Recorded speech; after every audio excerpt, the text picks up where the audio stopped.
Hey, everybody, before we get started, I just wanted to say we have an announcement. Finally, after months of threatening to put out new merch on the merch store, fugitiveframes.store, we finally have our new t-shirt out. If you've been a member of the Discord, you've already seen the design because I posted it to ask a poll about what color they like the most. But yeah, I'm on the verge of over-gasping.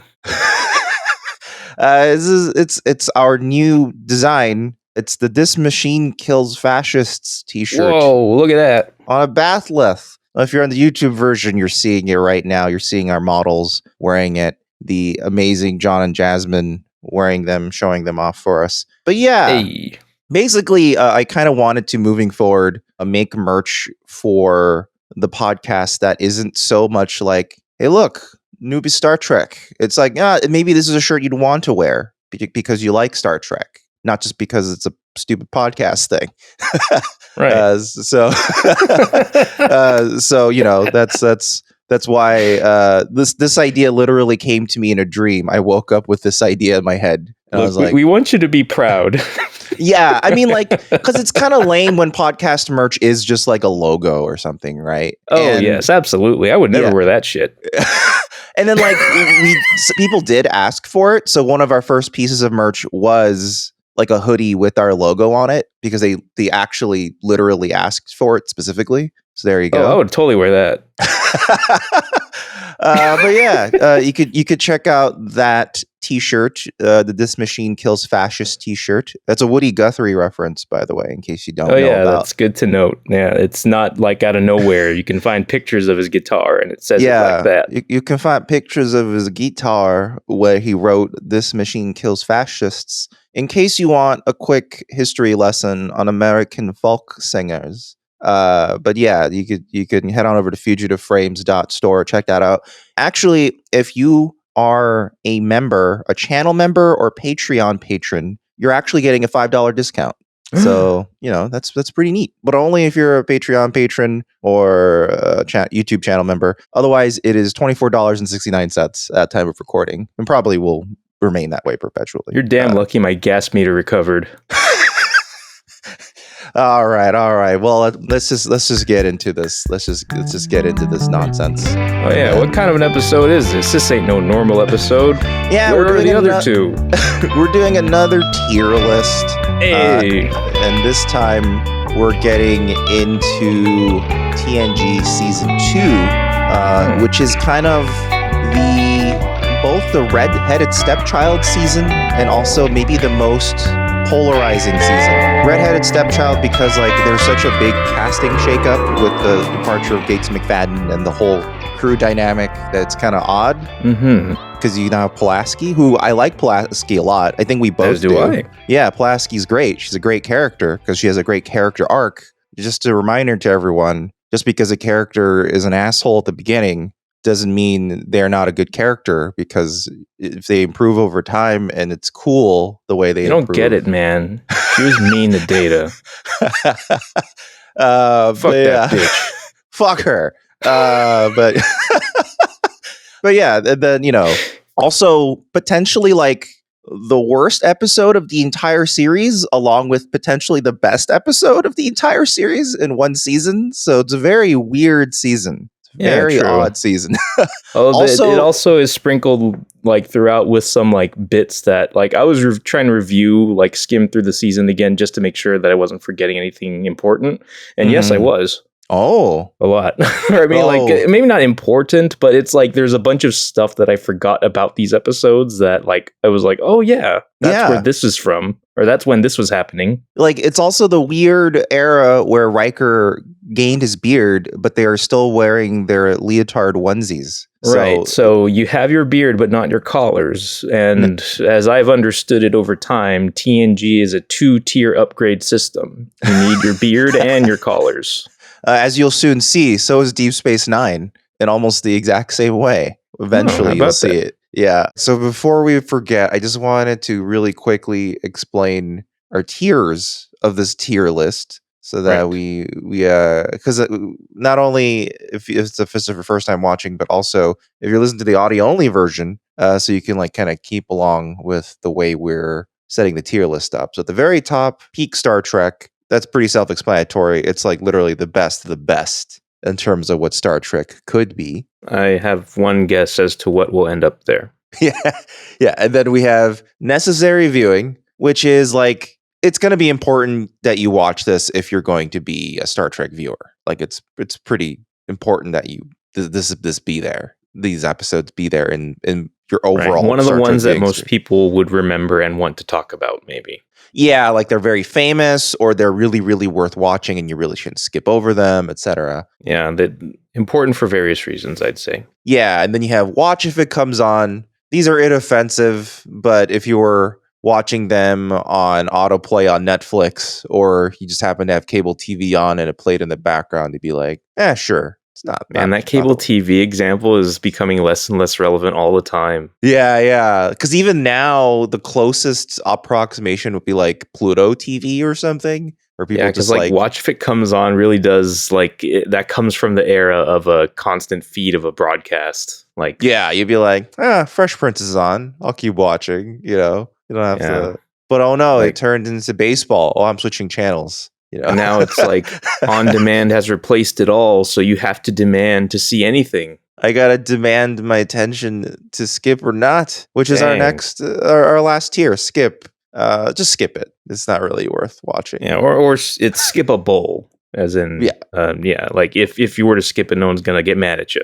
Right. I mean, like if you're actually watching all Star Trek for the first time, it's probably best to not skip anything, but you don't have to watch it again ever again. Basically, that's kind of what that tier means. Yeah, they also tend to be the most forgettable, exactly, or the most redundant. But yeah, let's dive into it real quick. The first episode is, of course, the child, the baby, the baby. Yeah, I think we can really quickly just put that in the skip. If you're a fan of Pulaski, it is like the beginning of her arc and her introduction to being antagonistic to Data. Damn, that's true. Like if we're trying to preserve the importance of like thing or like moments or things like that, and this season is the only arc she will ever have. So you actually kind of need to preserve as many. If you care about Pulaski, a lot of this becomes like maybe not in the skip territory, but I don't know. I don't want to use that solely to just turn a bunch of these episodes like into non-skippable ones. And that's true. I mean, okay, I would still argue it's still a skip. Maybe it's a watch if it comes on, actually. Just because it's not like offensively terrible. It's just really, really underwhelming. Because because the main story obviously is Deanna is impregnated by a point of light from space. Right. And it's the very first solar baby. Yeah, it's his first solar baby episode. And really the most important scene in the episode has nothing to do with her. It has everything to do with Pulaski and her first interaction with Data and the famous Data scene where she intentionally, not intentionally, but refuses to fix her pronunciation of Data's name. Right. So, that's, but if this came on in the background, I would probably leave it on, type of thing. It's like, it's another one of those curious alien tales where it's like the reason why she was impregnated was because the point of light was curious about the experience of living out like our lives. Right. And, not necessarily the most interesting premise for I think I'm still like retroactively like annoyed by the fact that there's so many TNG stories by the time you reach season 7 of aliens. Like, given where we are now in the last season, like I think some of the tricks that were being pulled around this time feel a little like, old hat, but yeah, like I was saying in our discussion of liaisons, it's like stop like doing things to people just so you can try to understand them. It's like like it's real bad. Experiments are, it's in scientific species nature to experiment. Yeah.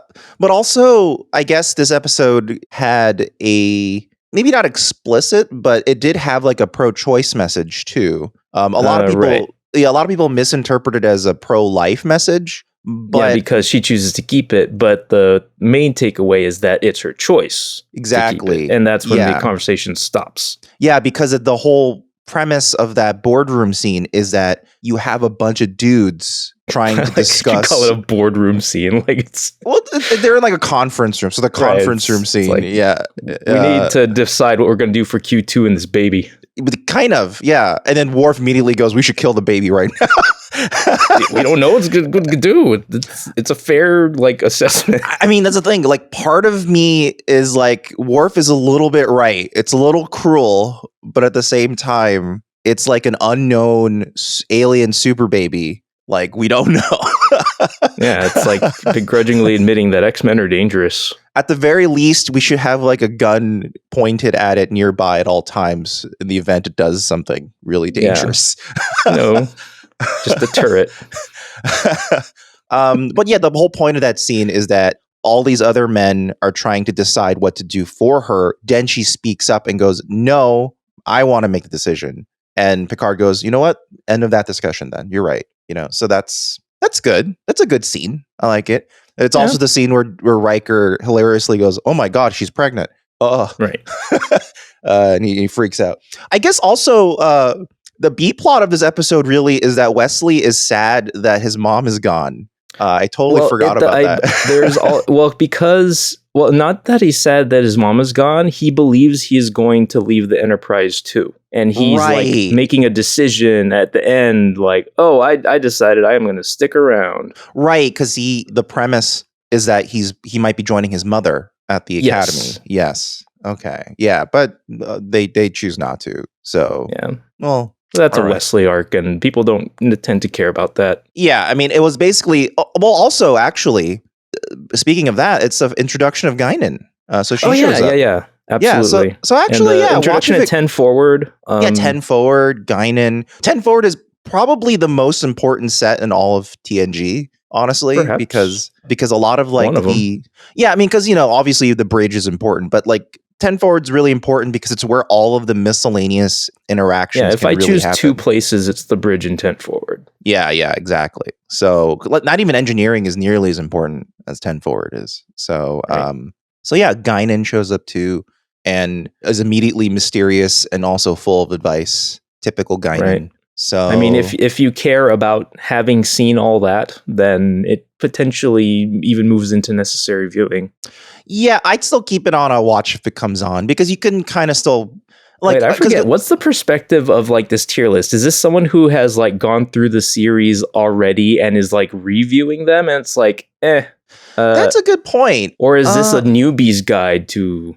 Like, are we actually recommending people who haven't seen the show before to skip things? I think it kind of hinges on the tier naming of necessary viewing. And I mean, I guess to me, necessary viewing is less of like, oh, this is necessary for information and more like necessary as in like, this is a good, important episode of Star Trek in general that you should see. And also one that other people will remember and reference that you need to know. Yeah. So it's not less for like the continuity information. And maybe more of like the keeping up with the culture. Yeah, or like it's worth watching. It's one of the ones really worth watching and not just like not paying attention to. So all right. I don't. The child is not that. Yeah. I don't put that up as like exemplary Trek. So yeah, that's where we can put the child. The next is Where Silence Has Lease, and another curious alien. Yes. This one much more murderous. Yeah, this one's way more sociopathic about the way he's going about it. I personally want to put it in necessary viewing, actually. I don't think it's peak. It's fine. But I think a really big part of, maybe this is partially nostalgia. This is one of the few episodes that like replayed a lot in reruns for me. Sure. Where Silence is Lease. But it's also combined with the fact that I think it's like a strong message at the end where Picard is like, no, we're not going to give in to this fucker. I'm willing. I'd rather blow up the ship. Right. That the conflict being that this being is trying to experiment and find out more about human life by killing them. At his leisure. Because it doesn't know what the concept of death is, I think. that was the premise. So it's like, oh, interesting. That's the first famous like instance of like idly killing someone is that dolly shot in on the guy who like clutches his head and like freaks out. Yeah, that's the scene that always gets to me where I'm like, Oh wow, it's kind of gruesome. I've only seen it on like well, I first encountered it in GIF form. And yeah, it's funny in GIF form. Yeah, it's really funny in GIF yeah. And in retrospect, when you watch it again, like it's pretty funny normally too, when you're just watching it. But you know, when you realize he's basically probably like liquefying his brain or something. Yeah, something like that. So it is like it definitely played as horrific in the episode, and it's a taste of like, well, this is the sort of crap he's gonna do to the rest of the ship. About a third of it, in fact, but by his estimate. If we just let him do what he wants. So let's just blow the whole damn thing up. Yeah. And then, you know, then you have Data coming in, but it's a fake Data being like, well, I don't know. I'd like to risk it. I like to risk 10% of the ship dying so everyone else can. I think that's what he says, or that's his proposal, like 10% of the ship die or something. Or was it 50%? I forget how much. I don't know, but I do know that at some point, the being in person. Yeah, like at some point he like impersonates Data and Deanna. Right, Deanna too. Right, yeah. Like they're like, hey, why don't we just do what he says or something like that? And he's like, nice try, Nagilum. Yeah. And then Nagilum shows up and be like, fine. Like you guys are a bunch of bitches anyway. And then like he just leaves. So you didn't win. Yeah, the fucking space face. So yeah, it is a space face. but I think it's a classic Star Trek premise. If you're doing like a aliens are trying to observe us and fuck with us to understand us plot, it is much better than The Child. The Child doesn't really have a point. Whereas like where Silence Has Lease actually makes you like contemplate the nature of death. You know, just interesting. You know, that's sci-fi to me, you know. Something that irks me about The Child is how much it trivializes pregnancy and childbirth and everything having to do with raising a child. Oh yeah. Like it's it's way too compressed. It's way too simplified. It's more fun to think about how people are dying. Yeah. It's more fun to think about how people are dying. That's a direct quote from Dan. Okay. So let's between these two episodes of Star Trek. So yeah, we could. I don't know. Do you agree with that as necessary viewing? What do you think? Is that sure? I'll give it to you. Okay. All right. So next, I think personally, it would be a watch if it comes on for me, but I'm definitely willing to give it a necessary viewing. But you don't want to fight for that position necessarily. No. Okay. All right. The next one, Elementary Dear Data, and at least necessary viewing. Yeah, it's obviously better than Silence Has Lease. Yeah, and I'm actually not sure if it should go into peak Star Trek. I don't know, because it does have a lot of really neat big ideas in it, like the concept of sentient holodeck programs, like fully sentient holodeck programs, self-aware holodeck programs that are autonomous and, you know, want to live a life and negotiate and actually, you know, successfully, you know, advocate for themselves to Picard for it. It's a really fascinating idea. And it's basically a better redoing of The Big Goodbye, right? Yeah. The Big Goodbye ends with that as just the question at the end. And it Which makes is you go, why I like that episode. Yeah, but this is the entire point of this episode. Yeah. Or at least half of it once Moriarty shows up. Also, Moriarty is an amazing character in the context of Star Trek. Yeah. I think one of the downsides of it is that it kind of calls into question the power of the ship, because Geordi literally just goes, make an enemy that's enough to challenge Data. So the computer can just make up a mind that is better than Data. Right. Like out of nowhere.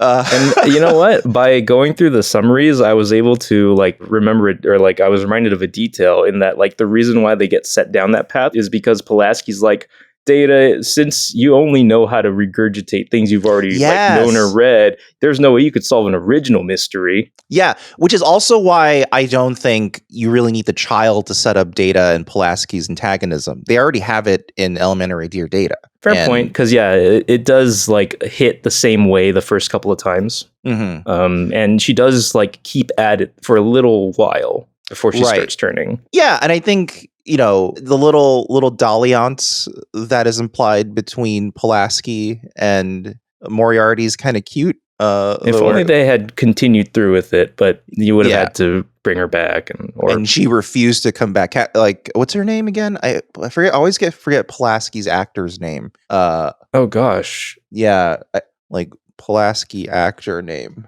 Diana Muldaur, right? Muldaur. I kept on thinking Mulgrew, but that's the wrong person. Yeah, Diana Muldaur famously did not get along with everyone in the cast. They were being kind of mean girlish to her because she replaced what's Beverly's name? Oh my God, Gates McFadden. Yeah, Gates McFadden. Just because the producer, Maury Hurley, was being a bitch about Gates McFadden. So Gates, I forget if she quit or was let go. I think she quit. Or no, I think she was let go and then replaced with Pulaski. And everyone was like, we don't really care for you, which is unfortunate because, it's obviously not Diana Muldaur's fault. I think they had offered her like a regular cast credit and she was like, give me a guest star. Yeah. And also, I think there was this sentiment that it was a bit of like maybe... I don't know if nepotism is the right word, but she's alumni. Yeah, like because she was in the original series. Oh, right, true. So I think they were kind of like, all right, just because you were in the original series, you get to come back as basically full-time character as a different character. That's a little weird. But yeah, I think Elementary. Yeah, I think when we first watched it on the podcast, we kind of made fun of the fact that it's like they spent a lot of money on this Sherlock Holmes premise. Because I think this was the most expensive episode of the season. Right. I remember there being a short of us clowning on that a bit. Although I don't remember like where we like ultimately landed. I feel like after however many years it's been, it is so easy for me to contradict my past self. I know that we're never going to be consistent. If anyone's hoping for our scoring and shit to be consistent throughout the years, that's impossible. It's never going to happen. Right. It's fascinating to me because like after enough time away or removed from watching certain episodes, I feel like the same biases that come from the internet seep back in. Yeah, a little bit. You start to like get molded and shaped by what you're reminded of over and over. Well, everyone's opinions are always shaped through cultural osmosis all the time. It's right? true. It's just I something just feel it too much. Yeah, it's just something that happens. I feel it too much. But, honestly, I took a glance through, Elementary Dear Data again, and I was like, he did a really good job on the sets. It looks nice. So, I guess credit where credit is due. If you're going to commit to the, old-timey Sherlock Holmes Britain era, they did it. Like, I want to assume that I brought up Wishbone during our original episode. Oh, yeah, absolutely. Yeah. And again, like, that scores points for it here. You actually specifically go, you know what this reminds me of? This reminds me of a goddamn Wishbone episode. There you go. So that's enough. Yeah, because everyone's at least necessary. Yeah. So that alone, Wishbone is always necessary viewing, if we know what I mean. Yeah, I think we're in agreement. I don't think it's necessarily peak. You know what I mean? Like it's good, but it's not like the best in terms of how good Star Trek can get, in my opinion. I wouldn't call someone crazy for calling it peak, but it's not peak to me. Yeah, I don't know if I would like consider it. I think in terms of his later showing up of Moriarty specifically, they deal with the moral quandary a bit better there, in my opinion, but it's also somehow a weaker episode. It's hard to explain. Yeah, I think just because it's a little messier. Yeah, I think because it's more of like an Inception episode, and that kind of takes over the episode. But yeah, that's Elementary Dear Data. The next is the Outrageous Okona. Look, I know this is Ricardo's favorites. I know this is a favorite of Ricardo's. I think it's a favorite character. Yeah, he just likes the rogue. But he may like the episode a lot too as a result. But honestly, this rides the line for me between watch if it comes on and skip. Although, to be fair, it's better than The Child, so it can't be a skip. You know what I mean? Maybe. Yeah. I can't imagine saying The Child is better than the Outrageous Okona. I mean, I think it is a watch if it comes on, because the nice thing about the wrap up of that episode, it's like, well, for all of his boorish nature, he's a good guy who is playing Cupid for these two kids. Yeah, I mean, does that potentially knock the child into skip territory, or is maybe you don't really that might be arguable. Sure. I don't think you really need it. These episodes got to go somewhere. Yeah. Let's just put it in skip. I really don't like the child. It's one of the worst season premieres for TNG. Maybe the worst season premiere for TNG. So Ricardo probably also gives the episode points for how cute Terry Hatcher is. Oh yeah, it's the Star Trek premiere of Terry Hatcher, and she's Terry Hatcher. She's gorgeous. And I take away points for the fake Jerry Lewis, where because this is the episode where Data tries to learn how to be funny. Fuck. Because Okona tells him, "You don't know how to take a joke." Okay, or like that. He questions his humor. Okay, that makes me want to put it in skip. I fucking hate that section so much, just because Guinan is such an asshole, and that's that too. Where she's just like, you just suck at comedy. You're never gonna get it, kid. And then like she just walks away. Yeah, I forgot how dismissive and like completely like I don't know like narrow-minded that entire scene is. Wow, about comedy. I had totally pushed that out of my brain. I forgot. See, this is what I mean. It's like I was skimming through. I was like, oh yeah, that was where that was. That part sucks so hard. Is that worse than the child? No, it can't be worse than the child. Yeah, I would rate over Outrageous Okona over the child still. Yeah. Oh my god. Yeah, okay, it's not a skip. It's fine. I just really hate that portion with Guinan and Data. It's just one of the worst explorations of Data's character in the show. Just skip that whole scene in the holodeck with Data and the faux comedian. Yeah, which is again was a missed opportunity to not have him just be that comedian, right? Because he played that comedian was a comedian, but he played like a fictional comedian, right? Yeah, it was like a fictional comedian that impersonates Jerry Lewis. Yeah, it was Joe Piscopo, but he wasn't playing Joe Piscopo. It's a historical holodeck thing. Just have it be Joe Piscopo, right? Yeah, because he was just called the comic. He was some sort of like amalgamation. So why? It's just I don't know. Anyway, that's the Outrageous Okona. Man, like their use of the holodeck, it feels so much more strikingly like AI model use these days than it used to. Yeah, now this is just like just mix up a bunch of comedy styles and regurgitate it to me. I mean, now this is instead of going into a holodeck, it's more likely it would just ask a chat GPT, right? Like, how do I be funny? And chat GPT would just make some shit up or something, But yeah, I don't know. Next is Loud as a Whisper. That's the one where you had the deaf actor and who was actually deaf. It was actually deaf. And advocated for an acting style that accommodated for deaf acting, which is neat. Yeah, that's cool. But I don't remember. Doesn't matter for the episode though. Was it good? Yeah, that's a thing. Like I don't think I did as much pre-reviewing of episodes as you did, and I don't remember that much other than he like tries to romance. I think Deanna. Is that who he's romancing? Like he has a date? I don't recall if there was that part of it. I actually don't remember myself.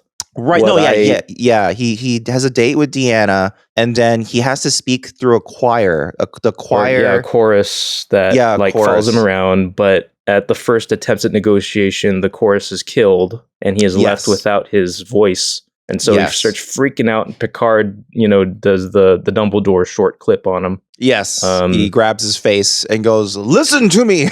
You are not alone. You motherfucker." Shut the fuck up. But I think the thing that is really stupid about the episode is that at the end, he's like, okay, you know what? I can do this despite being deaf. Now leave me alone on the planet with no way to escape. I'm going to teach them how to talk to me through sign language, and we're all going to get along this way. Yeah, and then we never hear from him again, so we can only assume he failed miserably and died. No, he succeeded and lived forever and ate ice cream every day.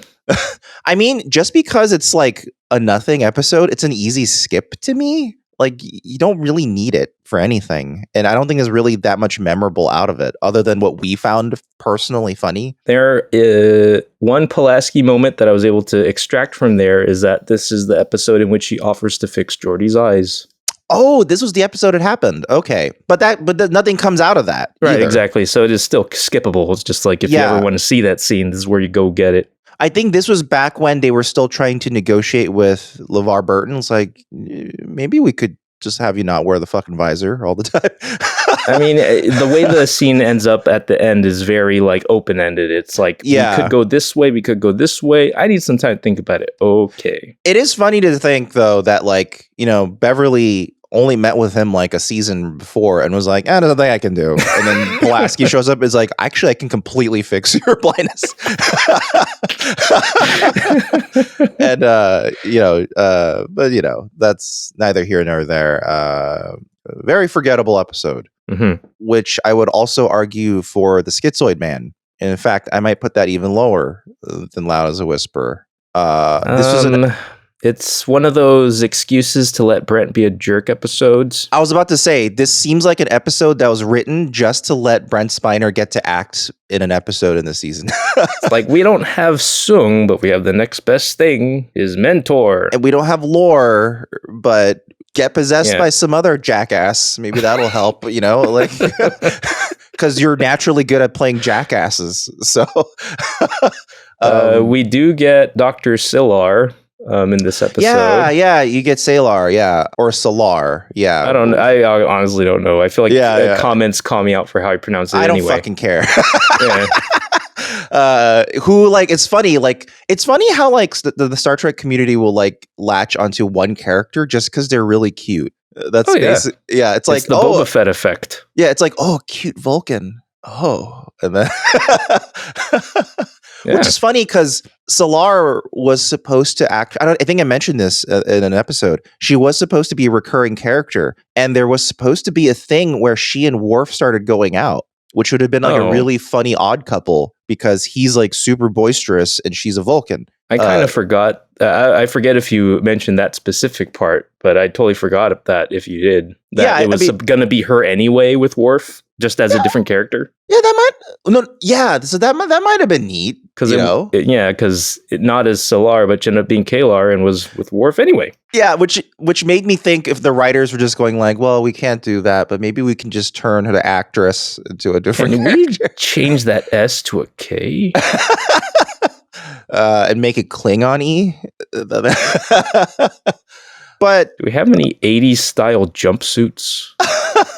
But then like, I mean, basically what has happened? It turns out he's like somehow like the grandfather of the positronic matrix or something. Yeah, something of that nature. He like portends to be the grandfather of. Oh, also that's the weird episode where he has the really young assistant, and he's like, "Oh man, if I was younger, I would totally fuck you." And then as Data, he tries to angle at that too. That's definitely a skip. There's that too. That's actually lower than the child to me. Because that's just weird. Do we need that in Star Trek? I don't know. Probably not. Yeah, because we get enough of the Data being evil and bad from the lore stuff and the Sung stuff. You don't need Grandpa to also make you evil.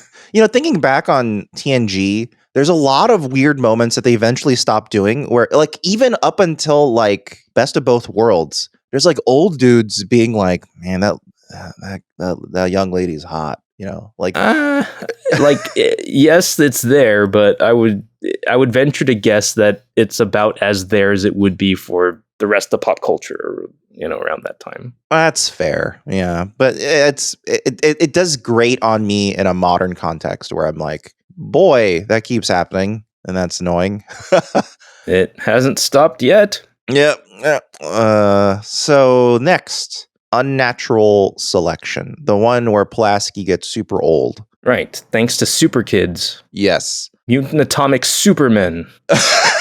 Basically, because they are like full-grown men, but children. Yeah, and they're like super smart, and they're like super like athletic. And the whole reason why things were aging like that is because like these kids were so advanced that their antibodies attacked their environment, which is fucking nuts. To mutate things to not harm them, including aging everything in sight. I don't know. Yeah, that's fucking nuts. But I think the core of the episode, the emotional core, is that Pulaski warms up to Data and understands for Data is not just an automaton. He is a friend. Right. They share alone time in the shuttle because Data is the only one who will not be infected by the thing that is infecting everyone.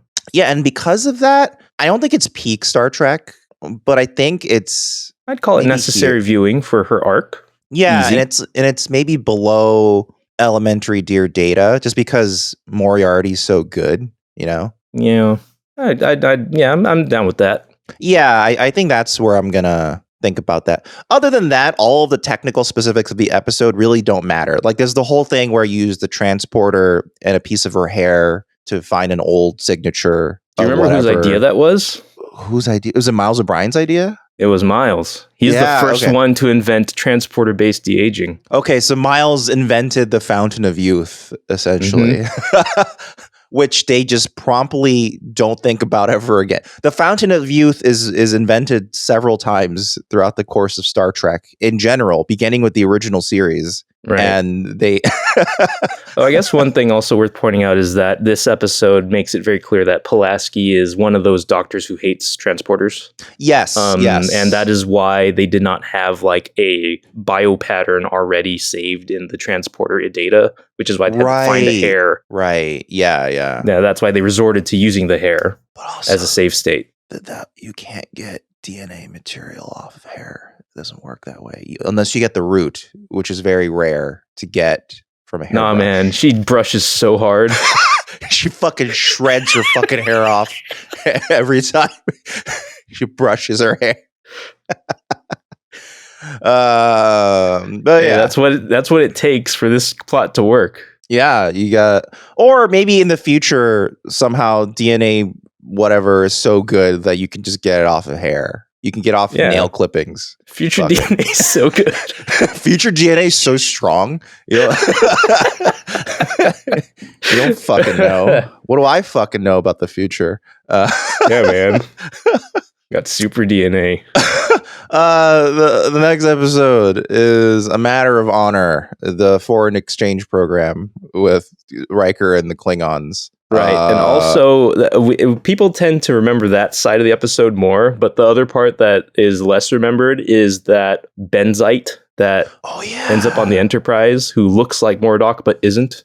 Yeah, and Wesley's like, how do you tell each other apart? Yeah, Wesley makes a racist comment. Yeah, it's fucking as we pointed out in the podcast before, Wesley makes lots of racist comments about aliens. Yeah, happens a lot. Yeah, I don't know. I mean, it's kind of funny. I'd say it's at least watch if it comes on. I wouldn't say skip to this. I think it's better than the Outrageous Okona just because I agree. There's more going on. But I mean, like, one of the best parts is like, Will goes all in on Klingon culture, which is kind of neat. Like, you know, yeah, like watching him navigate it to the best of his ability, like posturing to be, aggressive for them and like learning how their politics works. It's like, okay, now I need to make sure that he gets to hit me. So he gets like at the very end so that he gets his command back and saves face. Yeah, I think I like to think that, him going all in on Klingon culture for the exchange, including like eating all the Klingon food and trying it out and like getting into fights and being super aggressive. I feel like that ultimately in the background is what strengthened his relationship with Worf too, because then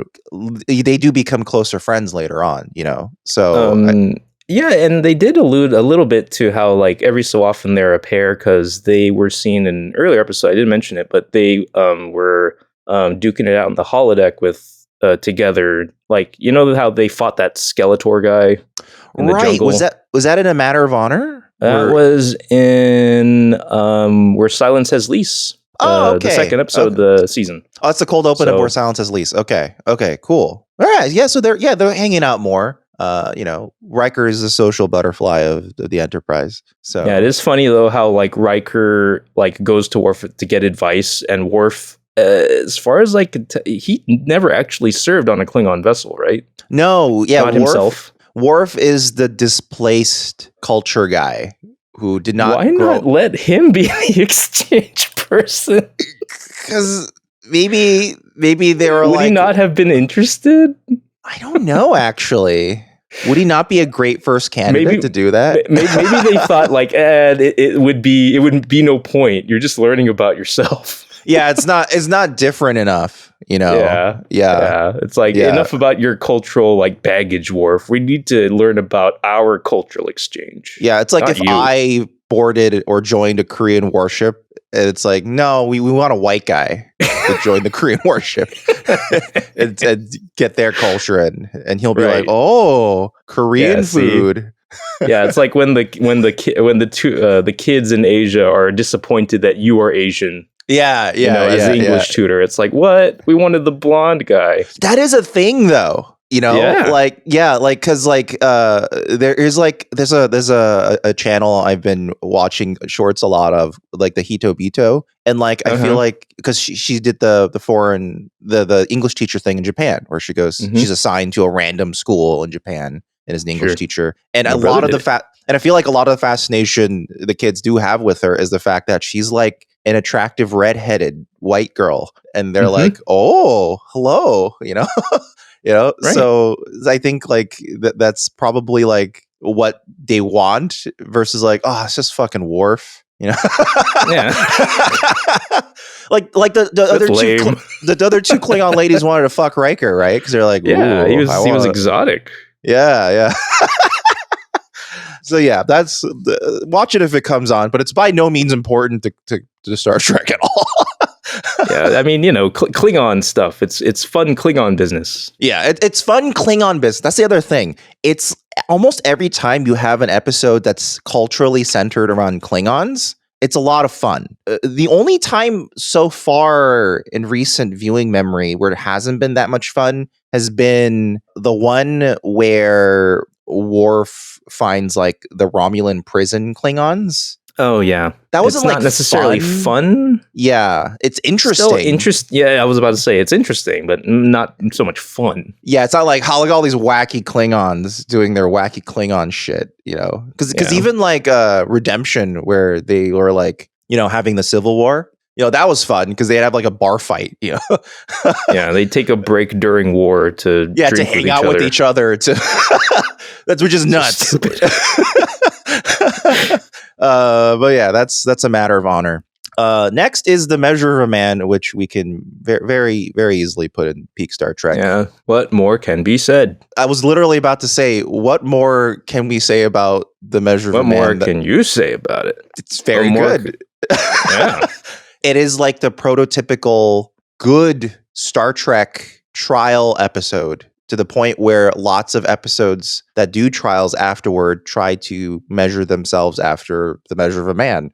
Oh, when you said trial episode, I thought you were like proposing it as like, this is the sample you show to somebody. Oh no, when you want to get them into the show, which I would actually agree with. I would that's also true. That's a strong candidate to show to somebody. Because from what I understand, the original series also had like a trial, like a military tribunal episode. But even though it's iconic in the imagery, where you see Commander Pike in like you've probably seen the image of him. He's like in this like black chair up to his neck, and you can only speak by beeping. Light. Right, yeah, huh? Yeah. Like Futurama made fun of it. Yeah, exactly. Yeah, so you get the iconic imagery for that, but I don't think that episode is considered like amazing or something. I could be wrong. If I'm wrong, tell me, and I guess I'll read it in the comments. But Measure of a Man, like it's just the spec script written by Melinda Snodgrass, good enough to the point where they made her like one of the executive writers of the show. Eventually, right? Like it wasn't like straight to that, but yeah, eventually she became like part of the like head writing team, basically. It definitely showed her chops. And, and almost wasn't made because Gene Roddenberry believed that there shouldn't be lawyers in Star Trek. Can you imagine a galaxy without lawyers? That's what Gene Roddenberry wanted. Yeah, he was like, that'd be perfect. But then, apparently the way they made it was that they were like, we're just gonna quietly approve this without talking to him. It's fine. And then and then they made the episode. I do find it interesting that Melinda Snodgrass, when you listen to the commentary of Measure of a Man, she waxes very, very poetic, or like not poetic, nostalgically about TOS. And she constantly goes, "Oh, TOS is way better than TNG." Like she constantly says that. Where she's like TNG is fine, but it's just like there's nothing as good as classic TOS, which I find interesting, and which makes me wonder if Measure of a Man is actually closer to TOS, because I haven't seen much of TOS. So maybe tonally it is. I wonder if maybe she's just like putting like way or like a ton of stock into how like innovative it was for its time. Maybe I think that is maybe part of our argument, in that like TOS is very boundary pushing, whereas TNG pushed boundaries occasionally, but wasn't like trying to break the mold. You know what I mean? I mean, part of it could also just be that it's kind of like a boomer attitude where they just really love the original. I mean, like, right? It was probably what she grew up watching. Yeah, exactly. I think that's part of that's why I said like maybe waxing nostalgic. It's funny because every time like I talk with Sarah's dad about Star Trek, he'll always bring up the TOS episode with the half white, half black aliens, and it's like it's such good commentary on racism, and I'm like, okay, yeah.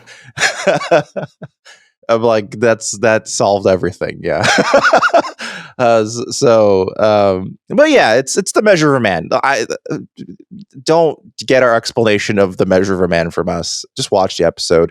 The extended edition in particular is actually very good. It adds a bunch of scenes that honestly should not have been cut. Except for maybe the fencing. The fencing's a little weird. Yeah, there's no need for the fencing. It kind of makes Picard look like he's wasting time when he should be preparing for his That'd trial. Be the one thing that I would leave cut. But yeah, that'd be the one thing I would leave cut. But the best thing they returned is at the very end, where Data talks to William Riker, because Riker had to be the opposition, and Riker is feeling guilty, and Data assuades his guilt by calling him Will instead of Commander Riker, because he's like, you're my friend, which is like growth for Data, and another bit of like evidence that he's not just an automaton. He cares about a friend's feelings.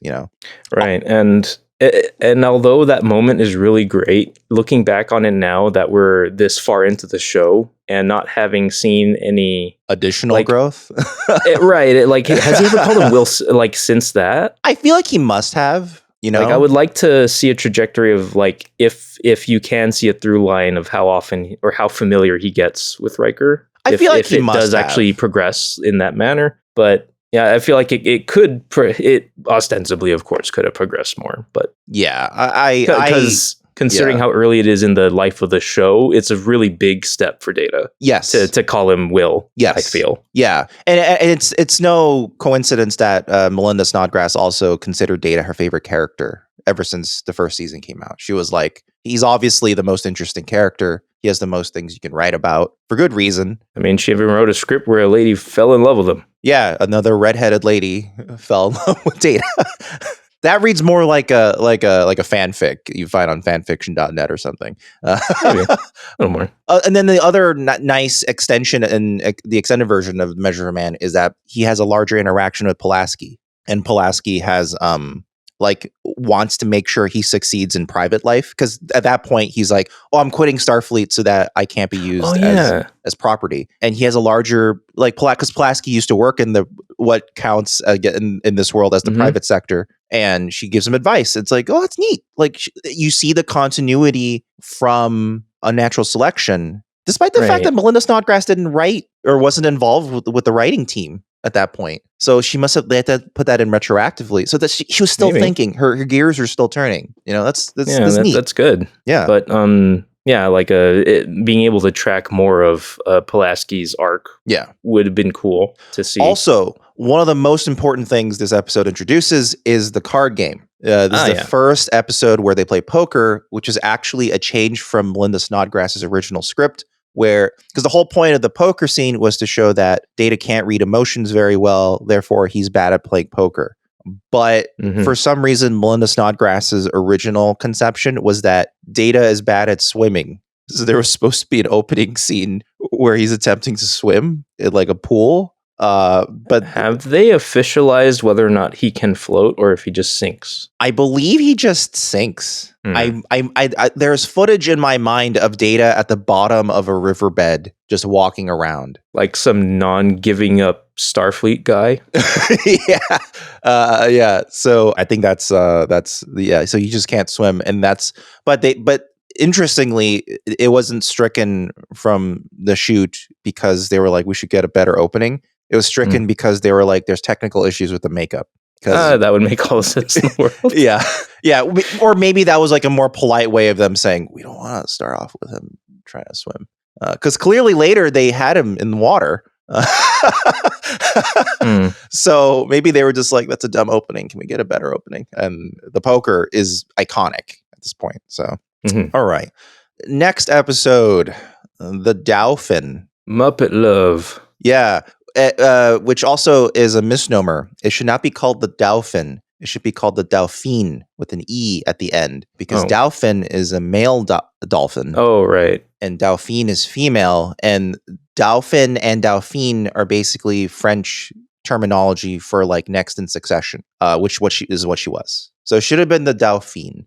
Kind of a forgettable. I mean, it's important for Wesley, sort of, but also not really, because she never shows up again. It doesn't really affect his character. Canonically, it's his first on-screen romance with a girl. Yeah, it's his first kiss. It's his first time he's shown interest in a girl. It stars that lady from Twin Peaks, or not stars, but she has a little bit of a I give the cameo episode points for the one little brief scene, because the assistant Anya is played by Mad Shinamic for a minute. Yeah, which is interesting because she was actually the runner-up for the role of the Dauphin. But they went with her instead, which is fine, whatever. Yeah. But I like that they were like, we'll still give you a little bit of a cameo because, you did a great job in the audition. So cut the check. Yeah, cut the check. But is there anything else interesting that happens? I don't know. I can't remember. Like, I don't know. It's kind of, in my skim, I didn't find anything like that stuck out to me as like, oh, that's worth noting, or like, Yeah, because basically the big twist is that like they're shapeshifters. They're shapeshifters, and their true forms are monsters or something. And their true forms, they look kind of like energy beings. They're energy blobs. Yeah. It's kind of like that one enemy in Teenage Ninja Turtles, the Nintendo first game, where those weird red, white, blue enemies would kind of like form and stand up and walk at you. It's very specific. Someone out there knows exactly what I'm talking about. Yeah, but I also. But I also don't think it's a skip. It's not like I'm not actually that big a Wesley hater. You know what I mean? He acts like a dick in the episode because he's constantly just like not listening to what she's saying. Like, she constantly goes, "I can't do that. I'm going to be the whatever," and he's like, "No, one day you'll go." And she's like, "No, I'm telling you, I can't get it. I'm a dolphin. I'm a senator." That's basically that's the vibe of it. That's how it is. But it's not like the worst thing in the world for Wesley. They're attempting to do more of like a tween type of episode. And it's fine. It's not offensive. You don't need to skip it. If it came on BBC America while you have the TV on, it's fine to have on. But it's not an episode of importance whatsoever, in my opinion. Yeah. So yeah. Next is Contagion. I actually had to look up what Contagion was because I fucking forgot what it even was. And basically, my first note in like what I was writing down about it is I remember nothing. Yeah, and I guess it's just a computer virus thing. It's the one where they like enter that temple and find a Stargate that like rotates like destinations and intervals. Yes. And they just like invent a little, ticking time clock sort of scenario where, the virus is infecting everything. And there's also a Romulan ship involved that was also like horned in on stuff, and they also got themselves infected. Yeah. And at the end, Picard saves himself by entering the Romulan ship through the Stargate. And taking over the Romulan vessel, basically. Yeah. Is this the first showing up of the Romulans in season 2? I think it is, right? Oh, is it? I think so. I'm looking at the episodes we have here, and I don't think the Romulans... I don't think they've appeared in anything else we've covered so far. Which is minorly significant, because season 1 ends with the Romulans saying, the Romulans are back. Yeah. And then this is how they come back, which, they're back in a capacity where they reluctantly have to work. It's one of those episodes. 2 enemies have to reluctantly work together to try to get out of some sort of situation. But in this case, it's really more the Enterprise getting it out of the situation for both of them together. Right. So, I don't know. And it was basically in the end, the solution is a system backup restore. Yeah. And then they end up telling the Romulans also, you do a system backup restore. Yeah, you do it too. Okay, bye. Yeah. I don't know. I think it's a skip. I don't think I don't really it's so forgettable that we're struggling to come up with reasons why you should watch it. You don't need to watch. But I mean, is it better than Loud as a Whisper, or should it be worse? Loud as a Whisper might be more interesting, just because it involves an actually deaf actor and then dealing with disability. The point for Contagion might be, since it's so forgettable, every time you watch, you'll be like, oh, that was in it, huh? And then you'll be kind of bemused every time by noticing, oh yeah, Stargate. They put a special effect on that. Yeah. Are there some fans out there who have a headcanon of this being like a Stargate crossover? Or something like that, because it really feels like it looks like Stargate up in there. Yeah, it feels like a Stargate. You know what I mean? It even has a bit of that like the water puddle effect. It's a little shimmery. Stargate had a really famous effect where I remember watching this whole behind the scenes featurette and how they built it, which is they basically shot underwater bubble, like a jet of air bursting through water. Oh. And then they turn it sideways, and that's the effect of the Stargate opening. It's like a whoosh. Oh, that's cool. Yeah. I don't think I've actually seen the effect in motion, actually. Now that it's a composited practical effect, and you're kind of like, oh, it looks neat. Yeah, and in my head, I was only thinking of Super Mario 64 jumping into a painting. Like a painting shimmering, yeah. But it does have a shimmer too, I think, if I remember correctly. But yeah, it does go whoosh. And that's all. It's like an iconic, and they were very proud of the effect. It's in the opening. You see it every episode basically because it's cool. But they obviously didn't make it as cool here. But yeah, whatever. But maybe it's below Loud as a Whisper, just because this is a little more conceptually interesting. Loud as a Whisper than Contagion. Yeah. The next is, I think, the first episode where we might disagree, which is the Royale with cheese. I mean, when I think about this episode in my mind, I think I have to admit that I have more of a fondness for the episode as a novelty that I can talk about more than the actual episode itself. That's the thing. I found the episode personally very annoying. And I found the way... Okay. Maybe my point of view is wrong. Or my approach to the episode is wrong, because when I think about the episode in retrospect, it seems like they were trying to do this is a fun, just turn off your brain episode and just watch them in a dumb new circumstance, and it's kind of fun. Okay, because it's the premise of them being trapped in a casino. I feel like that's where they started, and then they were like, okay, how does that happen? Well, maybe there's a novel. And an alien species is recreating the fucking novel. And you're like, okay, sure. Well, how do they get out? Well, we have to have them gamble to get out by buying the casino. Well, yeah, and it's all just so silly and absurd that I love that. I love being able to know that fact about Star Trek. Yeah, I mean, I can be convinced to make this a different tier from Skip. Where would you put it? I would put it in a watch if it comes on. That's where it is for me. Okay, and where would you put it in the context of all of these? With Matter of Honor, it's not as good as a Matter of Honor. Maybe it's better than the Outrageous Okona, because I might put it just below a Matter of Honor, because Outrageous Okona and Dauphin Outrageous Okona is fun in a sexy way, but that's lots of TNG in general. That works thin for me. Yeah, you can find sexy things in lots of TNG episodes. You're not going to really find another casino episode. Exactly. The ghost casino. That's so specific to this one episode. Yeah, and like you even find the diary of the astronauts who like died, and they're like, we've been trapped in this fucking ghost casino for decades. Yeah, and that's actually a pretty interesting twist, honestly. Like to find that out that this astronaut died hating where he was living, and just kind of like he had thrown up his hands and be like, I don't even blame the aliens. This is all they had to go on. Yeah, it's like, why did we have to bring this shit novel? Why couldn't we have brought a better novel? Yeah, like why couldn't have we had a Lord of the Rings trilogy? Oh, but that's a lot of hardship, But at least you'd be having like adventures. Yeah, or maybe you could hang out in the Shire and just you don't even need to be like a protagonist. You could just hang out and have the plot happen off screen, and then you just hang out in the Shire. Especially if it's the movie version of the Shire. Do you know how Lord of the Rings actually ended, like the original novels? No.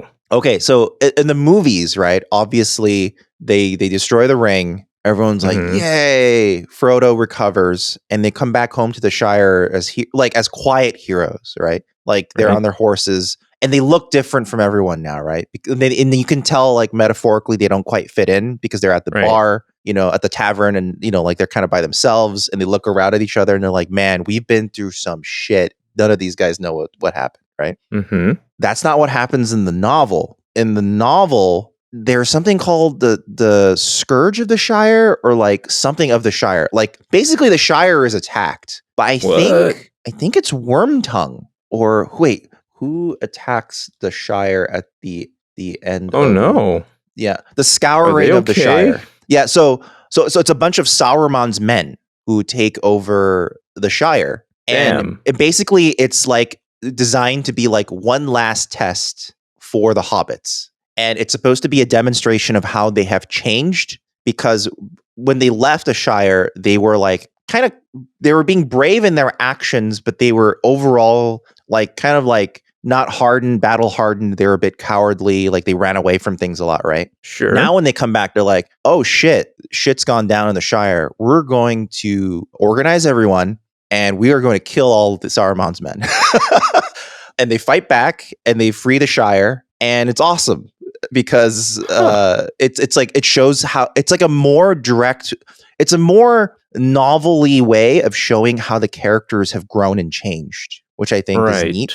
I get why you didn't do that in the movie. The movie had so many endings already. Right. If you had this. Yeah. I mean, I don't know how you could fit that in. Yeah, it would be way too much stuff. I mean, because naturally, why would the Shire have been untouched out of everywhere else in Middle Earth during the war? I mean, okay, right? They come back, the village is on fire, mid-attack. They just go ballistic, just kill the shit out of everyone at the end. They turn to the camera and they say, "We're back," and then hard rock plays cuts to black. Yeah, directed by. It ends like The World's End, It'll be like the end of RE2. It's like, hey, it's up to us to take out Umbrella. Yeah. But I get why they didn't, and I do like the way the movie portrays the subtle, we have been changed, we are not the same, and you get that through the way the rest of the hobbits look at them, and how they hang out at the bar and they laugh. They have a laugh with each other. It's like a more quaint way of showing off what happened. Right. I mean, it gets the point across. It works really well. Yeah. But where were we? We were at the Royale. What happened with the Royale? Why did we get here? Do we remember? I think we were talking about the choice of literature left to construct the reality. Oh, right. That's why. Yeah. So, right. But for my part, I think that there's a bit of amusingly corny acting in here. I do like how it continues the tradition of Southerners taking to Data. Yeah. For whatever reason, Data, Southerners love Data. Yeah. Oh, I just remembered. It's also a demonstration of Deanna being actively useful, because she's the only one who can detect what's kind of emotionally going on the planet, because they can't penetrate their sense. There's so much interference their sensors can't penetrate. So she can at least be like, oh, Riker's feeling okay. You doing all right down there? No, I put in the notes here, like, now that I've had time to think about the scenario more, that astronaut was ostensibly in a almost Groundhog Day-like situation. Oh, yeah. And probably, and something that they really could have explored, but totally didn't, was like him trying to test the limits and boundaries of the reality. Oh, yeah. He has a bunch of characters to do whatever he wants with or to, for within the confines of that reality. And I don't know, there's a lot of places that it could have gone had they thought about it. One can assume he probably did. He just didn't write it down, Maybe. I mean, maybe. And like, they definitely do not delineate how the reality like resets or loops or anything of that sort. Yeah, because also, like, why would his writings remain intact between every reset? That makes no sense. Right, but like, nevertheless, the characters were running seemingly from zero when they entered. Right, and I don't know. It's TV plot. It's kind of weird that for some reason buying out the casino lets them escape. Right, only because it follows the events of the book. They had to find something in the book to model after. Really? Is that what happens in the book? I thought it broke. It's because the book has a vague passage, or vaguely states that the like rich foreign investors of some kind. Oh, and they turned themselves into the rich like, foreign that's investors. Us then. We're the ones who buy it. Got it. Okay, I forgot that. Okay, so yeah. Okay, well, that's the Royale. There's stuff to it. It's easily a watch if it comes on for me. Well, we're a little more than halfway through the season, so you know what? Let's just do our sponsors really quick, and I do mean really quick because hey, we have 3 quick sponsors. You've heard us talk about ExpressVPN a bunch of times, but really fast, really secure VPN, great track record in terms of security and performance. And they've always had a good track record in making sure that whatever discoveries they make about internet security and whatnot, they keep most of it open source. It's really overall, despite the way VPNs have this general, reputation of being like, are they really necessary? Are they sketchy? Blah, blah, blah. I think they've had a great track record. It's why I personally used ExpressVPN for a long time before we even began the Star Trek podcast. And they're good. Mm-hmm. And now they offer their Identity Defender suite, which is like, you have the ad blocker built in, which I always find really useful. It's got the credit monitoring. It's got your ID theft insurance. It's got all that stuff. Your data removal. I legitimately service. Don't hear you say credit monitoring. Like, usually that like stuck out to me this time. I was like, wait, credit monitoring? Yeah. It has a credit monitoring service like Credit Karma, which is like maybe actually the least important addition because Credit Karma is the same thing, basically. It's just like, oh, wow, that's quite a suite of features. Yeah, and then also my personal thing, which I think is the coolest, is the data removal service. So those can be expensive. Like if you do like a Delete Me or an Optory, I would know. I used Optory for a while. But the fact that it's built in to ExpressVPN for that rate, very good deal, honestly. And data removal services are really useful. It's this like necessary evil where you need to hire a company to tell other companies to fuck off. But protection money. Yeah, kind of, especially in the case of some of these fucking data removal services are themselves owned by parent companies that are data collectors. So, it's a nice browsing history you got there. Yeah. It'd be an awful shame if someone were to get it for a price. Yeah, and call you all the time. But yeah, that's you can head on over to expressvpn.com/newbie Star Trek. And if you sign up for 2 years, I know that seems like a long time, but look how much it actually costs. I think in America, it's $150 for 2 years. If we really want to go infomercial on it, we need to work out how many cents a day that is. I think the talking points I have claims it's $5.35 a month, which is pretty good. Because on top of that, why did they go cents a day? Because then you get an additional 4 months for free on top of that. And then you were about to say, because then you get Eyes of an Angel playing. But yeah, you get additional 4 months on top of that, combined with the Identity Defender suite that I talked about. So honestly, that's an extremely good deal for 2 years of VPN service. And also, you only get the whole Identity Defender suite for free if you sign up for the 2-year plan. If you don't, you can get like some of the other features piecemeal, but that's not as good of value. And in my opinion, okay, that's a good point. I've reached a point with the VPN where it's kind of like, especially on my phone, where it's like constantly switching networks as I go around and stuff. I'd rather just always be on, set it and forget it, not worry about it type of thing. Yeah, don't go piecemeal. Just get the whole thing. Just fuck me up, fam. Just get the whole tour of Italy at Olive Garden instead of just getting the lasagna and chicken parm and fettuccine alfredo piecemeal. It's not fucking worth it. Just get the whole tour. So yeah, expressvpn.com/newbie Star Trek. If you sign up for 2 years, you'll get 4 months for free plus that Identity Defender suite. Also, Extra. Hi, Extra. I also had an Extra wallet before they ever became a sponsor. It's because I really wanted to find a slim, nice wallet that looked not like a dude bro wallet, you know, because that's kind of like what a Ridge wallet looks like. We're kind of like, yep, that looks like a dude's wallet where he to this day I haven't even like bothered to look up what one of those looks like. It's literally just 2 plates held together with elastic. Oh, well then. That's the other thing. Like a razor clam? Is that? I don't even know what a razor clam is. You mean like an actual razor clam? Yeah. I thought you were talking some sort of brand called Razor. Like, because I immediately thought the gaming peripheral company Razer came up with a wallet they called the Clam. Hey, that's pretty cool. But yeah, it's like the funny part is like you look at. I don't want to talk shit too much about a different wallet company while we're doing a sponsored one wallet company, but. The Ridge is like $150. How much is a Ridge wallet? How much is a Ridge wallet? Fucking Ridge wallets. Okay, they're like the cheapest ones are about $100, but yeah, one like a carbon fiber one's $150, right? Damn it! I just finally saw a picture of it and it doesn't look anything like a razor clam. And the thing is, it's just 2 pieces of fucking metal held together with elastic. That is not $100 worth of wallet. And the thing is, I'm gonna be honest. Extra is also like it's nicer looking, especially if you get the Parliament style wallets, which they're now calling just the regular Extra wallets. For that price, I think they are worth it. I think if you get like the aluminum card holder, it's like fine, you know.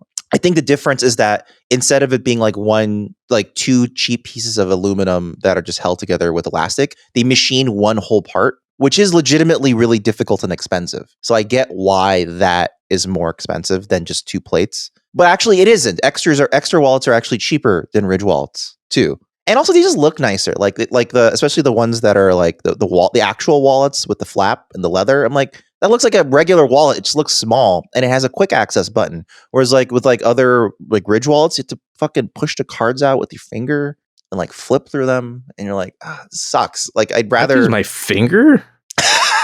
Well, you have to like push it out. Yeah, it's essentially like a fancier money clip. Which at that point I'm like, right. I mean that is Well, as soon as you're saying elastic is like crucial to the design, I do kind of check out a bit. Honestly, yeah. So fuck that. Go to extra.com. Yeah, we need to bring Ridge into this. Just get an Extra wallet. It just happened. But check out Extra. Just go to extra.com, check out their wallets. And they have other things too, because they're like an everyday carry type of brand now, because they have like, keychains, they have key holders, key cases, they have... Are they selling knives yet? No, I feel like they really should get into that market, I mean, if they really want to go everyday carry, like knives are part of it. I think part of it might be because there's a lot of laws around shipping knives. Well... I know for a fact that when drop.com, formerly known as Mass Drop, was doing a lot more knife drops, there were a lot of logistical issues. Knife drops? Oh no. Yeah.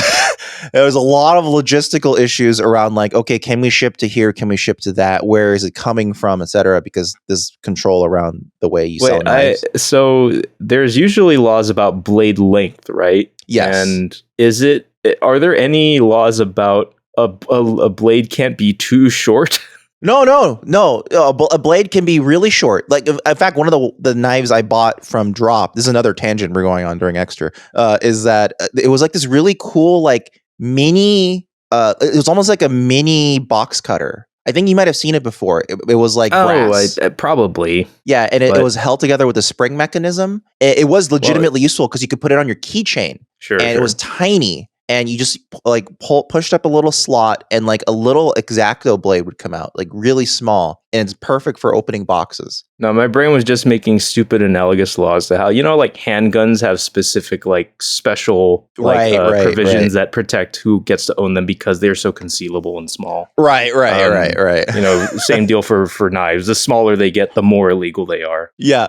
The funniest thing I saw on one of their knife drops was that, so obviously like Italian mafia style stiletto knives are illegal because they are, they deploy easily and if they're illegal, why does the mafia like them so much? Why would the mafia like an illegal weapon so much? Originally a lot of stilettos are gravity knives, so basically you just need to like basically point it downward and it unsheathes, right?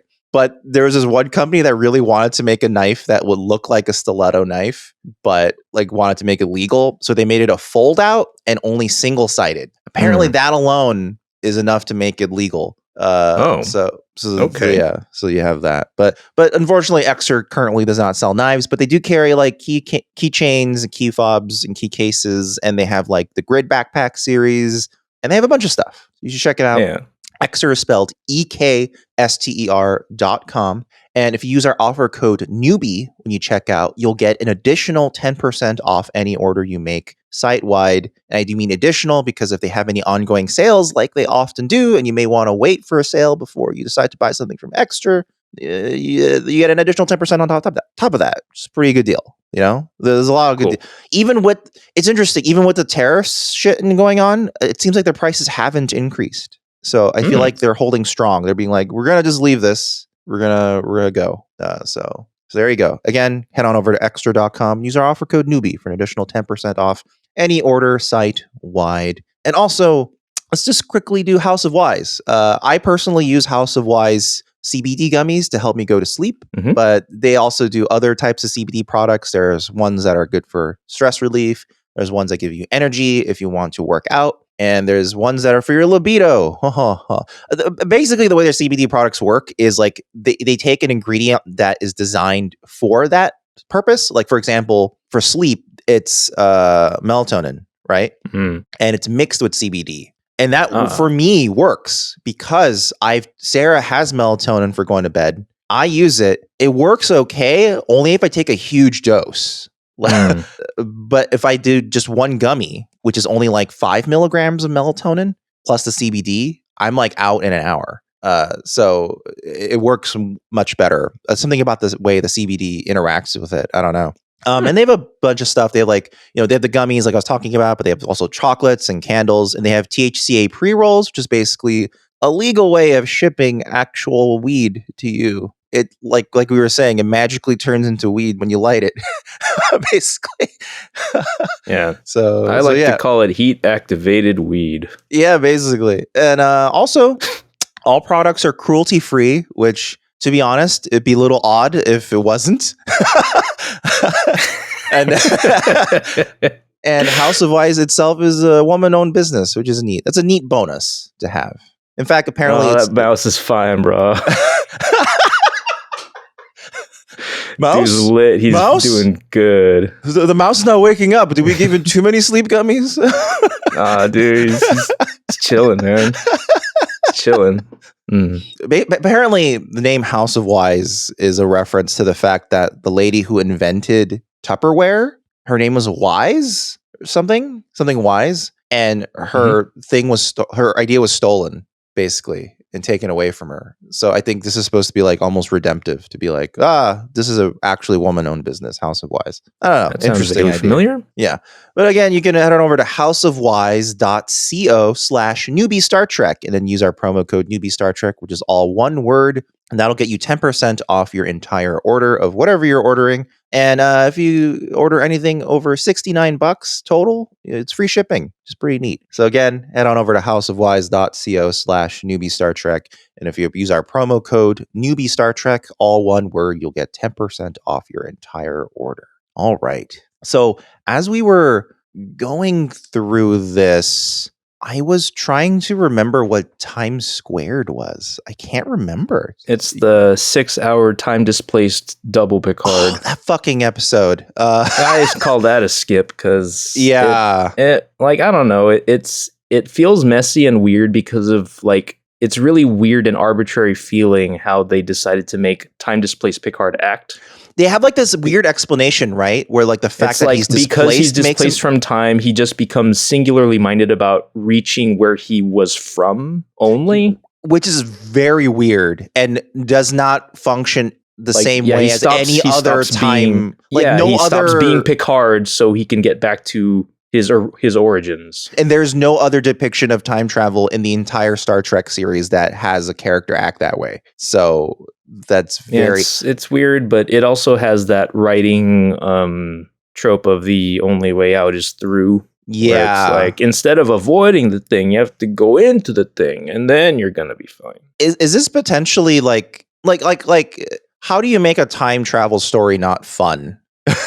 Right? I mean, that's that is kind of a feat, eh? Yeah. And this is kind of one of those where it's like you have a time traveled Picard, but since he's not acting or behaving in the fun ways time travel stuff is supposed to go, he's just being a lumpy stick in the mud who wants to get back to that same wormhole. Yeah, it's just or very, whatever it was. Yeah, like it wasn't. Yeah. Now that I'm remembering it, definitely a skip. It might be the worst so far. Potentially. Because I would say Schizoid Man is more fun than Time Squared. At least Data's an asshole. Right. So yeah, like, I think it can get a little obnoxious watching Picard get frustrated with himself for not being himself. Right. I guess the highlight of the episode is that he kills himself, which is kind of a fun. Oh, I kind of forgot about that part. Yeah, he shoots himself. He has to kill himself. Yeah. So he has to close the loop. Yeah, he's Looper. Yeah, like that dinosaur with the backward cap. Yep. That recycled. Yep. All right. The next is the Icarus Factor, the one where Riker's dad shows up. And they good old Kyle. And of course, Yoroshiku Ona Gachamas. Fucking Ambo Jutsu, Japanese American gladiators, basically.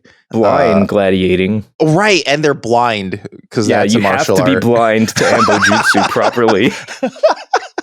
You have to put your visor down. Does that mean anything? Ambo Jutsu. Is Ambo like a word in Japanese? I think I remember trying to look that up before. Jutsu, of course, always just refers to like techniques or whatever. Right. But Bo, I think, refers to the staff of it. But I don't know what Bo together meant, if it did anything.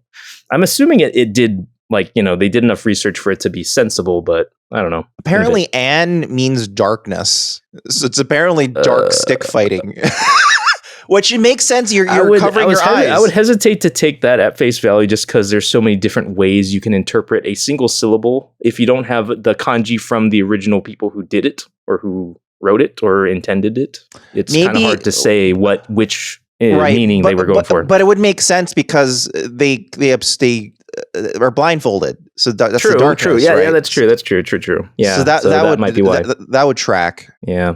However, where would we rate this? Wait, I will point out one last thing about Times Squared before. It's where the Riker eggs scenes comes from when he's cooking eggs without any seasoning. Oh, that's probably the best part of the episode. If anything, you can take that from Times Squared. That's where he makes a terrible unseasoned omelet at the beginning. But Worf loves it. Yeah, on like cookware that looks like it will definitely not be food safe and give everyone like carcinogens. Let's just use this steel wool on the Teflon pan. I every time I watch it, I'm like, oh God, is he like feeding? You know how like you can go to like Marshall's or like a Ross and you see plates for sale, but all the plates say "Do not consume food off of this plate, display only." It reminds me of like those types of things. It's like I don't think we should be cooking on this. Yeah, like there's an episode of there's a really really awesome channel called Stuff Made Here, and it's basically like this engineer who was like kind of a genius. Like he basically helped like design and create tons of like 3D printers before he quit that job and became a full-time YouTuber. And one of the things he tried to make was a non-corner brownie pan. Because you know how like we like brownie edges? Yeah. He's like, I do not like brownie edges. So I'm trying to make a brownie pan that will not make edges. And his solution is to basically, the reason why edges get hard on a brownie is because the edges cook faster than the middle, right? Right, yes. So his solution is to put spikes up into the brownie in the pan so the insides cook at the same time as the outside, right? Okay. And everything is evenly cooked, which is an ingenious idea. However, he makes it all in his shop out of like steel and stuff. And I'm sure he took precautions and everything, but every time he makes like brownies in it, I'm like, is this safe? Like, it's like a bunch of like shaved steel and like like do you get like similar feelings when you see like bathtub mint juleps? What's a bathtub mint julep? Well, you know, just mixing up alcohol in your bathtub. Oh, yeah. Or like, you know, there's an episode of King of the Hill, and actually an episode of Good Eats as well, where they marinate a whole pig in a tub, right? In their bathtub. Yeah. And I'm like, I don't want to do that. Yeah. Or if you bother to do that, like it have some extensive plastic lining or something. And the thing is, like, I've worked in restaurants, right? And I know that for a fact that a lot of people like store like sauces and soup and shit in like the tubs you get from Home Depot. Oh yeah. Like those big ass buckets. I get it. Like it happens everywhere. We're full of microplastics. We're fucked beyond repair. It's in your brains, it's in your balls. It doesn't matter. Our balls are filled with microplastics. Like that's not even a joke. Like actually they are filled. They're filled. It's why like sperm counts are going down, because our balls are filled with microplastics. Yeah, I'm not using them anyway. Yeah, but all of this is to say the Icarus Factor, I don't know where that should go. Because it's potentially necessary viewing. Really? That high? Wow. Well, only in the sense like this is the only time you get to see Kyle Riker, as far as I know. But do we need to?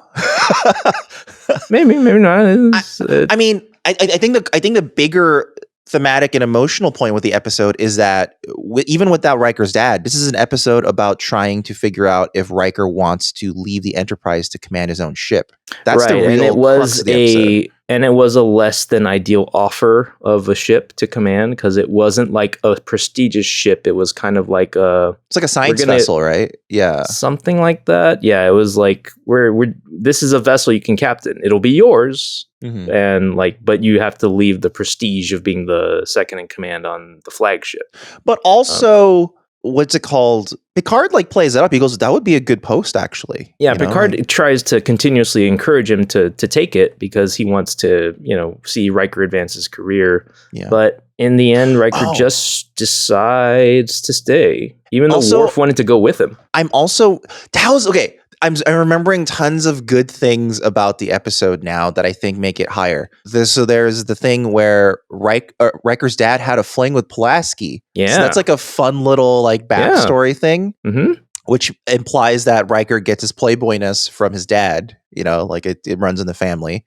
And you even get and Pulaski gets to even have a scene with Riker with that baggage in tow in a way. Yeah, which is interesting. And even she nudges him to be like, you should talk to your dad. Yeah, which I think is interesting. She's like, your dad's not perfect, but he deserves to be talked to.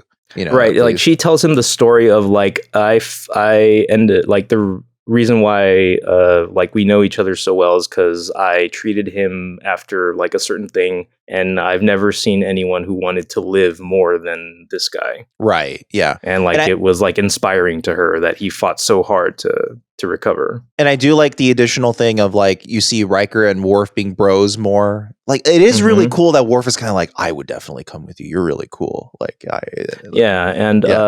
Also part of this episode is Worf is feeling a little out of sorts in general. Right. And it's his bar mitzvah. It's because he's, mopey about his second bar mitzvah. It never happened. Yeah.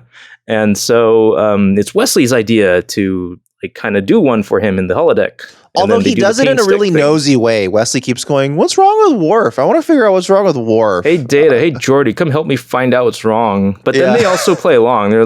Data comes and asks him, and Worf tells him, be gone. And it turns out they really did need to poke and prod him because he wouldn't have told them. And it's for the best that he gets his pain stick bar mitzvah. So, there's that there. I think it could potentially be necessary viewing. So I think, or maybe perhaps at the top, the tip of watch if it comes on. Yeah, it's at least better than A Matter of Time. So now that I think about it, it might be better than it might be. I can't imagine. I think it's better than When Silence Has Lease, and I think it's maybe better than Unnatural Selection. But that has a really good Data Pulaski build. Yeah, I think I would put Unnatural Selection over the Icarus Factor personally. Yeah, I think that's about right. Yeah, and I definitely wouldn't put it over Elementary or I think that's where it ends up then. Yeah, I think that's about right. Yeah, now that you reminded me about everything, because I was so focused on the Kyle Riker showing up that I'm like, there's a lot of other interesting things going on in the episode. It's not just that. It's an episode where there's a lot of interesting piecemeal things happening. Yeah, and of course, your mind is dominated by Embo Jutsu. Yeah. When you think about I don't know if this is the episode that reveals that their family's from Alaska or not, but he at least mentions it here. Yeah, I think they talk about it, and this might be the episode it's a later episode where he talks about loving split pea soup because he ate it a lot in Alaska. Yeah. Which is an interesting detail that he grew up in Alaska, which is like having visited Alaska. It's a very, very isolating place. So I find it interesting that that's where they decided. It makes you wonder if there's any actual experience amongst the writers about Alaska, or if they just decided to just come up with an exotic state. I mean, Alaska is like you either love it or hate it type of state or place to be, honestly. Like when Sarah and I vacationed there for Christmas, it wore on Sarah enough that she was like, this was a fun vacation, but I would definitely like to leave. Whereas I was like, I kind of like how isolated everything feels. And like how because especially since we went during the winter, the sun never fully rose. And there was this feeling of like perpetual night that I kind of enjoyed. I was kind of into that. Like the only part of it I wasn't into is that the driving is treacherous because of not just the snow, but because it's always dark. Sure. But I don't know. There was something quaint about though how the only 6 hours of daylight you get are basically a combined sunrise sunset. It never like fully peaks. And there's been lots of people who said they like living in Alaska. Like Bob Ross famously was assigned to Alaska during his military career, and a lot of his landscapes are actually based on what he remembers from Alaska. Oh, I didn't know that. Yeah, he loved Alaska, and Sarah's dad actually loved Alaska too when he had an assignment in Alaska. But yeah, okay. Interesting place. So now next we have pen pals. I personally think, and please feel free to argue with me about this. I personally think Pen Pals is a peak Star Trek episode. Really? Yes. I think it is an encapsulation of everything that is interesting about Star Trek, which is like you have a moral quandary starring a character that's trying to understand what the moral quandary is, and they're kind of pushing the boundaries of what they're allowed to do morally, and you kind of explore it. It is a Prime Directive episode, though. So if you are the type of fan who, and I think it can be me sometimes, not all the time, but you can get a little fed up with how fast and loose they play with it across the course of the series and things like that. So if you are trying to care about the Prime Directive as an actual rule that you're trying to nail down, this episode sucks because... it's the Prime Directive is what the plot needs it to be. But it's the Prime Directive not just as like an impediment, because they quickly go, okay, obviously we're going to save her because you've already contacted her, blah, blah, blah. The Prime Directive is almost more of like a guidance towards what they should be doing as a next step. What it's interesting to me about the Prime Directive question is that all bets are off as soon as she requests for help. Right. As soon as they hear from her like a plea for like help save my planet, they're like, well, then that's that. Like we're in it now. Right. But then that's after all of the Data, why'd you, we gotta, Data, it's kind of like that the whole episode. Yeah. It is good though, like the moral quandary and how it plays out. I actually do not, like, I'm definitely open to being talked down of it being not peak Star Trek though. Like my opinion on it isn't super strong. And honestly, a lot of it is based on nostalgia. When I was growing up, it was one of the first episodes I also saw, and I thought of it as like this is what Star Trek is all about, It's like, well, it's a very humanistic like message in the episode. It's very moral in terms of like, doing the right thing because you are helping people. And it's not about the rules all the time. Right, exactly. Like when it shows a good example of when it is right and just to bend rules. Right. Like if I didn't say anything, where would you have put Pen Pals? I think I would put it into necessary viewing myself. It's just that in my mind, I don't view it as like, oh, that's like one of the bangers of the season. Where would you put it in necessary viewing? I might put it. Let's see. Because I find it interesting. Because I like I always say on the podcast, I like when we have differing opinion. Because I think personally, I would like, since it's been a while since I've seen these episodes, I'm just trying to like weigh what I've been reading about them lately. And right. Trying to factor that into my own like vague memory of it.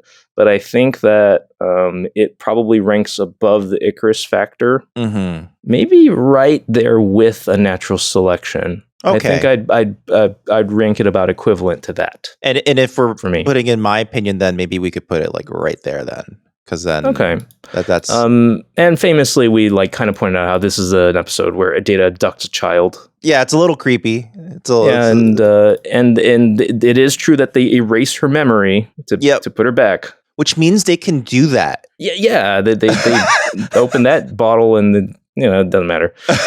Why don't they do that with the Who Watches the Watchers people? Why don't they wipe all their memories? It's too many. It's too many. They only had one memory wipe for the entire Enterprise. Yeah. Okay. They get every trip. They get one. Every ship gets one ever in its lifespan. And they wasted it on the small child. The Prime Directive is supposed to be a really big deal. Guys. You're only supposed to need the one. Stop it. Or the First Contact episode, or like I mean that's actually a huge. It would have been way more interesting if they didn't wipe her memory, right? Yeah, like, because if she came back with the knowledge of it, but Data said, but you can't tell anyone, okay? Like, as friends, can you make that promise for me? And then like you make that leap of faith, of trust. Then again, my mind is already forming the counter argument, but like, okay, if you actually are trying to cover your ass though, and make it seem like you didn't break the Prime Directive, that is what you do.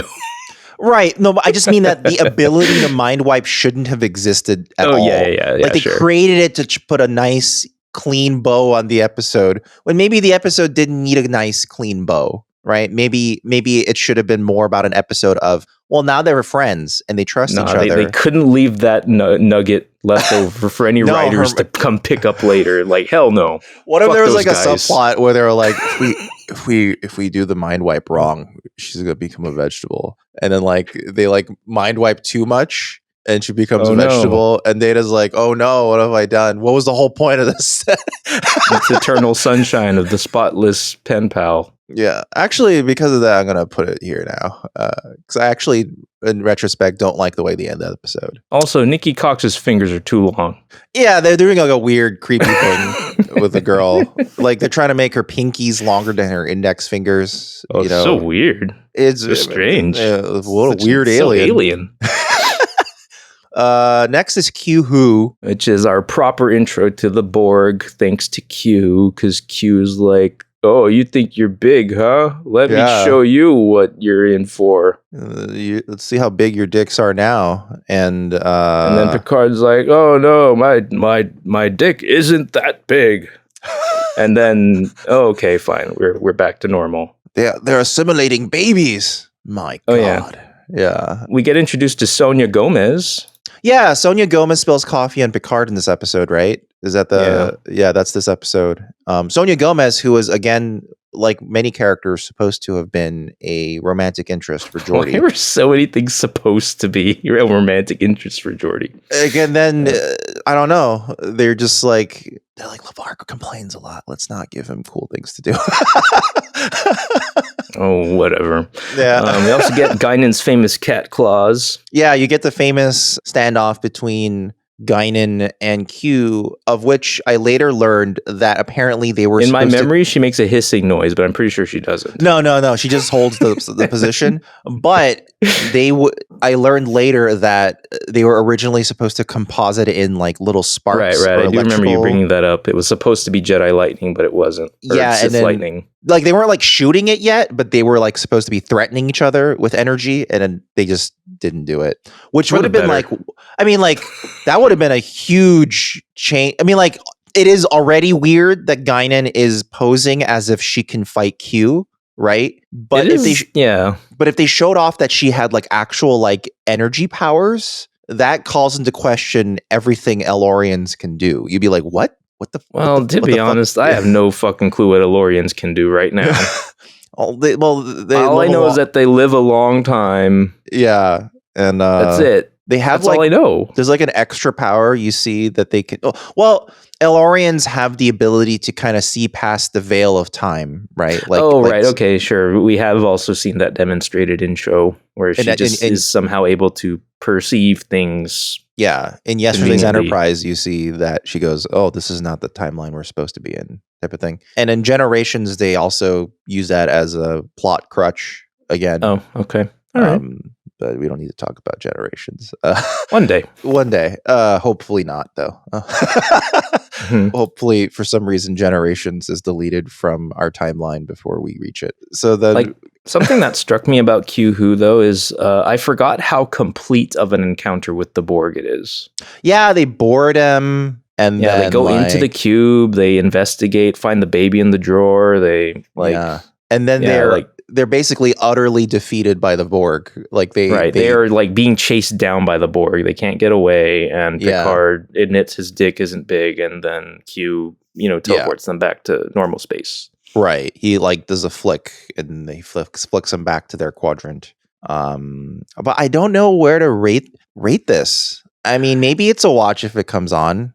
I guess so. Because Q episodes don't tend to rank very high for me personally in terms of enjoyment. Right. If you're talking about milestones, first Borg episode is pretty big. Mm-hmm. But in terms of would I actually watch it each time? No, only if it comes on. Yeah, because it's clearly not the most interesting interpretation of the Borg or anything. And in fact, this is before they had larger plans for the Borg. That's why it's just the way they are. Yeah. The only thing we were able to see demonstrated in the episode is that they iterate very quickly and adapt and upgrade their shields. Yeah, just like the little floating robots on that Winrar planet. Right. In the Incredibles planet. Yeah, the Incredibles planet. So I don't know, maybe it's a watch if it comes on. I mean, it's got to be better than the Dauphin, at least. Sure. Yeah, I'll give it that. This feels about right. Because it's not a particularly fun episode or that. It's it's a little annoying that it's a Q episode again, and Q is kind of just being like, you don't know what you're doing. And it's but I do like when Q is asshole Q. I think he works really well as an asshole. True. Is this the episode where he starts off saying they kicked me out of the continuum? No, that's that's Deja Q, when he becomes a human. Okay. I think at this point, he's talking to Picard in the shuttle in this episode.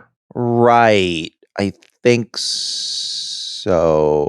Oh, wait, was this also the episode where that other Q shows up briefly? No, that is still that's still Deja Q. That is the one of the better Q episodes. That's all in Deja Q because he ends up being a human. Oh, the premise of this episode is that it's been a year since Picard agreed with Q to better themselves in preparation for upcoming events. And Q's like, "I'm back. Are you ready?" And Picard's like, "We're as ready as we're ever going to be." And Q says, "No, you're not." And then that's why he throws them to the Borg. And I kind of completely missed that when I was skimming through. And then Guinan freaks out because skimming pretty fast. Yeah, because the Elorians have had experiences with the Borg. and that's why she's freaking out. And yeah, right. Like it's a lot of like past trauma being brought up for Guinan very quickly. Yeah, she's immediately like, "Fuck this." Like, yeah, it's like, hey, here's a Q who you hate, and also he's flinging us over to the Borg who destroyed your planet. Yeah, she like, and she's immediately like, she should be pissed. Yeah, she should be super pissed. And her immediate response is, "Get the fuck out of here, run! You're not going to be able to fight the Borg." Like, it's I feel like she should have been more pissed. So yeah, she should have just been tried to strangle Q without any any advice. Just, not again, you fucking bitch. Next is Samaritan Snare. Boo. So this episode is 2 separate episodes, very separate. Like, completely the Pac-Led separate. side sucks. Boo. Yeah, the other side is Wesley and Picard in the shuttle, which is fine. Yeah, it's all right. It's like one of the few Wesley actually character development episodes, and actually Picard backstory development episode. Yeah, we do learn about his artificial heart here. Yeah, which is like a kind of important plot point, but also like a good allegory in general about, like, he's not necessarily the complete diplomat we see him as. Like he just shows a little bit more of himself to Wesley. Yeah, he's got a rough and tumble side. He's made mistakes in his past.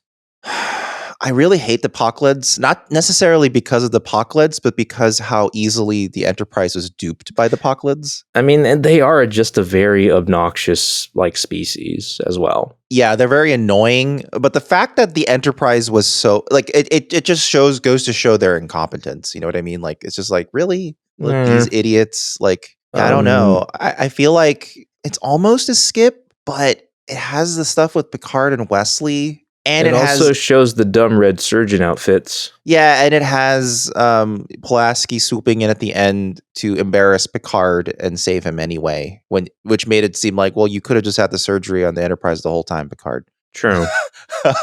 I think I would want to put this into the upper end of skip. Really? Okay, I would want to put it at the lowest end of watch if it comes on. Okay, that either works for me. Yeah, I think I'll do that, because also Apocalypse are okay. If we're looking at this in terms of fandom as well, Apocalypse are a big part of the fandom as well. Like, oh really? They're quoted a lot. They're like, I guess they're quotable. Yeah, so make X go. Some people make X strong. Some people like the Apocalypse. Sure. Okay. All right. Whatever. They're loud. No, you're not. Okay. Next episode. This I have mixed feelings on for complicated reasons. It's Up the Long Ladder. It's not a great episode, obviously. There's a lot of components to it, though. Yeah. There's like the cloning subplot, right? With the other colony. Give it points for what it does for Pulaski's character. Yes. This episode has some good Pulaski business because she bonds with Worf in this episode. Because Worf has the Klingon measles, an embarrassing affliction, and she covers for him, gives him a tough guy cover story. She does a tea ceremony with him, and she even does the badass thing. It's like, hey, you know what? I'm going to take this antidote. We're going to do this right. It's so fucking metal, actually, that she's just like, this is poisonous, but I'm fucking down. Let's fucking do this. And she's like, I actually wanted to do this for a while. I think this is neat. Yeah, she's a homie. So yeah, this season's a lot about people bonding with Worf. Actually, that happens a lot. Yeah, like Wesley bonds with Worf, Riker bonds with Worf, Pulaski bonds with Worf. Yeah, a lot of Worf bonding. But then you have the clone plot. Well, okay. Well, let's get the clone plot out of the way first. Okay, there's that. So there's a separate colony where they want to keep cloning, and I believe that they try to clone Pulaski and Riker. Is that who they try? Or I think they take samples of Deanna and Riker. It's Deanna and Riker, right? And we were like saying, "Oh, not Geordi though, huh?" Interesting. I forgot. Yeah, I forgot. Yeah, so that's a little conspicuous that you didn't want Geordi, but you want Deanna and Riker. It's interesting. But you say you want diversity. Yeah. and it becomes a plot about like consent. It's another consent metaphor, right? Yeah, essentially. Although like it's my body, my like, choice type of thing. And actually, Melinda Snodgrass said explicitly this was supposed to be a metaphor for pro-choice as well. So although I don't know if it really like survives till the end of the episode. This metaphor. No. That's the thing. This episode's super messy because then you have the Irish, and I'm of a mixed, maybe not politically correct opinion on this. So sure, okay, like I'm just gonna be honest. I'm still at a point in my maybe I'll have become a better person in the future, but at this current moment in time, I still find like Irish things funny. You know what I mean? Like it's still kind of like funny to me how like they're all like these like rural Irish people. Yeah. And I know that's not politically correct, but I still find it funny that like she's like the lady has a bunch of animals with hay on the floor. Yeah, basically we need more Irish friends to set us straight before we're able to like get correct about this. Yeah, we still find it a bit funny. I'm shocked they were not making like potato stew or something in the episode. You know what I mean? Like they didn't. Yeah, I mean they were wanting to like make like their mash and whatever for alcohol or something, weren't they? Yeah, they were setting up their stills and it caused fire and explosions. Right. Before they were like, oh wait, you can just replicate booze. That's awesome. And then he was super into it. So I think he didn't like replicated booze, and then they make stronger had to be ones. Like, hey, try this Klingon shit. This is strong enough for you. Yeah. So they did that. And then he did one of those Dick Van Dyke burps. Yeah, and then Riker fucks the Irish lady. It's like a completely superfluous Riker fucks a lady scene. Like there's no other point to that scene. Well, they flirt beforehand. It's just, classic debonair. There happens to be an attractive woman amongst the new species or group involved with us today. But Riker what I mean is going to seduce them. But what I mean is, I think throughout the rest of the entire series, every time Riker romances someone, it has like a plot point. Whereas this is no point. It's just to fuck her. Like there's nothing else to the story about that point. You know what I mean? Like it doesn't like change her perceptions of culture or something. It doesn't give him a different perception of culture or something. It's just to have a sexy scene. Well, what about that one like human fetishist in that episode where he went undercover and then got knocked out? Oh, in First Contact? I guess that would be first. Was it First Contact? Yeah, it was First Contact where he ends up in the hospital and they're trying to cover up the fact that he's not really one of their species and all that. But like we had someone who was really in. Well, okay, I guess her being into him is how he gets her to like help assist his escape. So there's a bit of plot to that. It's also like a really quick joke. You know what I mean? Sure. Like you don't go through the whole sex scene essentially. But okay, in this, they go to the room, they flirt more. She takes off her clothes. Like they do a whole thing. I mean, it functions as 90s TV eye candy. Yeah, and then all of that just combined with the fact that it's like, well, the only way for either of your colonies to survive is to force you both to fuck, which is really odd. And not only that, but at a ratio where the rural Irish people get 3 clone women. Yeah, we must. That's a detail I forgot until I skimmed again. I was like, wait, I forgot about that. It's essentially forced polygamy. That very odd. Strongly recommended polygamy. Very odd episode. Yeah, I don't know. I mean, I think watch if it comes on. Because there's good parts about it that you will like when you see them. That's true. I'm forgetting about. Yeah. It might be like the worst. No, it's better than Samaritan Snare though. Yeah, I'd say that. In fact, I think I would sooner watch Up the Long Ladder before the Dauphin. Probably, yeah. Yeah, and I don't think I can get it any higher than that. How much of this though is that it's like, oh, I find the Irish stereotypes funny, like. Well, see, we can't rank it too high off of that alone. Yeah, we can't put it. You can't put it right there. But the thing is, also, this is not to justify anything, but I do find it interesting that Maurice Hurley is Irish. And he fucking loved this episode, and he wanted it to have more stereotypes in it. Yeah, although I think Miles is nowhere to be seen in this episode, right? No. And okay, good. Colomini was... Yeah, and he would have hated this shit. Miles is in the episode. I think he is. Is he? Yeah, let me double check. I think I remember him being in the episode. Let me just double check the cast list. Yeah, he's in there. Yeah, he's in there as Miles O'Brien. Well, then, considering his opinion of how the leprechaun idea played out on DS9's If Wishes Were Horses. Yeah, so no, Colomini famously fucking hates this episode. Every time he's at a convention, all right, they good. talk about and then that would be and actually, the If Wishes Were Horses episode, his requests for those changes were based on his previous experience with Up the Long Ladder. I think he verbatim was like, "Are we really fucking doing this shit again?" I think that was his like thought process on it. He's like, "Really? Like, why are we constantly doing this?" Right. So. Yeah, and I think I remember Colum's appearance being brief. I think he's just in the transport room, bringing them in and being bewildered by all of like the animals and shit. But yeah, that's it. Next is honestly an episode I don't remember that well, and that is Manhunt. I know it's a Luoxana episode. Yeah, it's the Luoxana tax for the season. And it's the one where she wants Picard. Yes. So this is still her in her insufferable mother sitcom mode. And it's the one where you have... It's Betazoid menopause. Yeah, it's the Betazoid menopause. It's the one where Deanna explains to a flustered Riker that... Or to Picard with Riker next to her. Who becomes flustered. That apparently... It quadruples your sex drive. Yeah. Sometimes more. Or more. And Riker's like, oh... Okay. Well, and then by that point, he's not flustered. He's just excited. He's thrilled. Oh, he's like, oh, I can't wait. Yeah. But then it also has the weird fish terrorists. Yes. Yeah. And then one of which was like Red Hot Chili Pepper or something. I forget.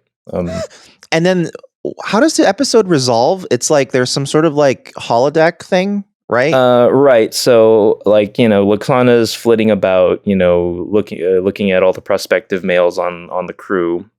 She pursues Picard, but he successfully cockblocks her with Data by like having him at the dinner too and asking Data follow-up questions until he takes over the conversation. And then Luxana tries to marry Riker. Oh my God! Actually, marry Riker. She just claims Riker after Deanna tells her, "Not this one, Mom." But she's like, "I'm too horny. I'm marrying Riker." I totally forgot about that. Wow, what a fucking asshole! Yeah, and then Riker goes to the holodeck. It's like, I need fucking help. Like, locate, like, I think Picard or whoever it was. Like, I need someone to help me because Picard's hiding out in the Dixon Hill hologram, right? Holodeck simulation inside Rex's bar. And Luxana follows Riker into there, meets Rex at the bar. And it's like, oh, what an intriguing man who I can't read, who's not real, but she doesn't realize that at the time. And so she falls for him because he's like, oh, this is the perfect man. It's so mysterious. And then she feels kind of foolish for falling for someone who isn't real. And that somehow dispels the whole situation. Now she can go, oh, you're thinking about being naked again, Picard. Ha ha. Oh, by the way, they're terrorists. Oh, yeah. She also does that at the end as like a, sitcom. Like, by the way, BT dubs. I mean, kill these guys. I feel like we can agree this is probably a skip. Like, do we need this? If you're a fan of Luoxana, it's good Luoxana. But if you're not a fan of Luoxana... Is it good Luoxana? I feel like there's better Luoxana. You know what I mean? Okay, if you're a fan of all of Luoxana... Like, if you have to watch every Luoxana episode, then... If you're a fan of Luoxana's deal from the beginning, if you don't need Luoxana to be fixed for you... Right. But also, this is our tier list, right? We can put it wherever we want. So exactly. So I was leading up to my... Like, I'm putting skip to. Yeah, but where? Is it worse than Times Squared? I don't think it's worse than Times Squared. Times Squared is just nothing. It's probably like right here then, because I can't imagine it being better than the Schizoid Man, even though the Schizoid Man is like pretty mid. Yeah, I think I'm legitimately forgetting how annoyed I get with Luoxana when she is acting the way she is in these episodes. Yes, because she's unreasonably an asshole in this episode. Like, right. And like our recent encounters with her in DS9, she is so much more reasonable and agreeable. And even recent episodes in then. TNG, like it's better, much better. Like the episode with Cogsworth, right? Yeah, pretty good. Even the episode where she feels like she needs to have a husband. You know, the weird episode with Alexander. That's better than her just being a straight up asshole. You know what I mean? I still have my like issues that episode with is drawn down by the fact that they go in the holodeck and go to Wacky Planet, and it's just awful. Well, my biggest issue is, if I recall correctly about that episode, is just that it felt so out of character for Lwaxana, to me, that she would go to all that trouble to contort herself into being someone she isn't. That's also true. Yeah, and Sarah it just didn't. Yeah, it didn't strike to me as true enough to her character personally. Although interestingly, Sarah disagreed, and she has the feminine perspective, so I tend to defer to her thoughts on how she thinks a woman would act. But you're not a monolith. Also true, but I do think there maybe is women sound off. I do think there is. I do think there is some there is merit to the idea that someone of her age is so desperate for companionship that she could make so many concessions, but she makes concessions in a way that seem random and not consistent. Right. It doesn't all add up neatly enough for me to believe it. Especially since I feel like someone of her maybe the wrong word. It's the wrong word, but of her status, maybe doesn't need to settle for someone like that. She could probably get someone better. Maybe it didn't have to be someone so uptight and stuffy, and clearly not. At the same time, how was he willing to tolerate her up to that point? Maybe he just found her really attractive. And that was it. I don't know, because it seemed fairly clear that she was killing herself to be with this guy for just seconds at a time. Yeah.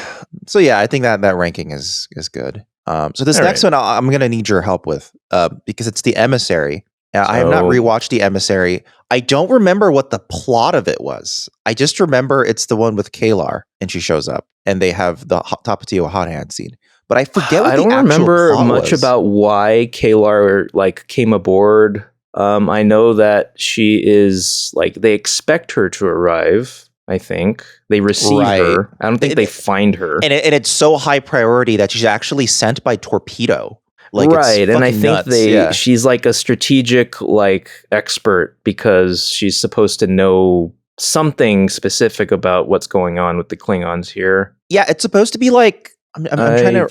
I don't know, but the big pieces that I do remember or take away from the episode are her history with Worf, because she shows up and reveals herself to be an old flame of his. Mm-hmm. And they have seen this episode. They do the Tapatio hot hand. They sleep with each other, and Worf is well, we're married now. I'm about to go start yelling up at the sky, and we're married. And she's like, whoa, what the fuck? Whoa. That was that was pretty cool what we just did, but that ain't no marriage thing. Yeah. He's but it's Klingon. It's I'm only half. Also, he's such a fake traditionalist that he's just well, we have to get married now. Yeah.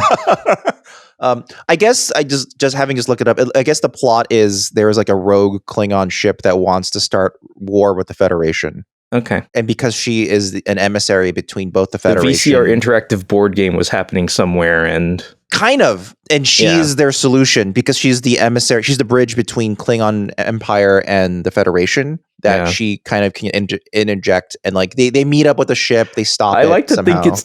Kavok is continuously hijacking ships and trying to start a war. He just keeps trying it's always him. Yeah, it's always Kavok. Yeah. And it's always Gowron. Yeah, it's always Kavok. Actually secretly Gowron. Yeah, he just puts on a different makeup.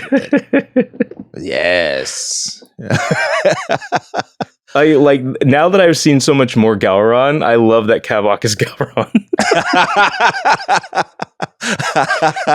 Because now I'm realizing that it was just a big vehicle for him to like Gowron it up to the max. Yeah, he's just doing Gowron again. Yeah. I didn't realize that I had already met Gowron. Which is the funny part is that like Gowron's performance is so iconic that I feel like to a lot of people that is the Klingon.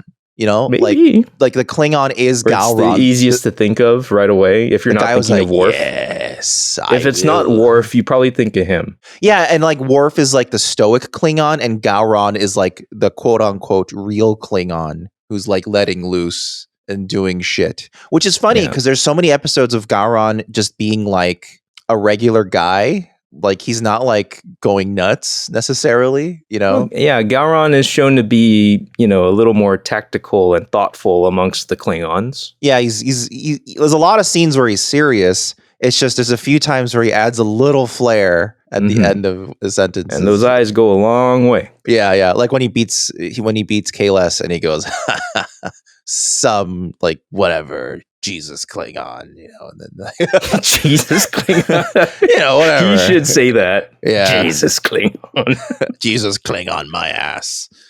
Probably Millhouse. This guy's probably Millhouse. So Emissary, I don't know where it would go. Again, it's one of those, but Kalar's so cute. And also sorts of things. But it's also is a legitimately good character and a great arc for Worf. It rounds out Worf a little more. Not knowing about what will become of Alexander later, you know, it's pretty good where it is. Although I did have a thought in this episode, or like while going through the synopsis and skimming through it, it occurred to me that you can headcanon a little bit and assume that one of the reasons why Worf doesn't care much for Alexander is because he wasn't a real honorable kid and he was actually born out of wedlock. Oh my God, really? Aww. That would be a really shitty way to take it, but that's one way you could go. This child has no honor. Like considering how adamant he was about getting married to her in that moment, right? Right. And, you know, she's like, nah, forget this. I'm out of here. And I mean, like, I know he doesn't outwardly say that, but there is a possibility that subconsciously he feels this way and isn't expressing it very well. Not that I believe the writers would be tapping into that actively, but it's one thing you could connect. Yeah.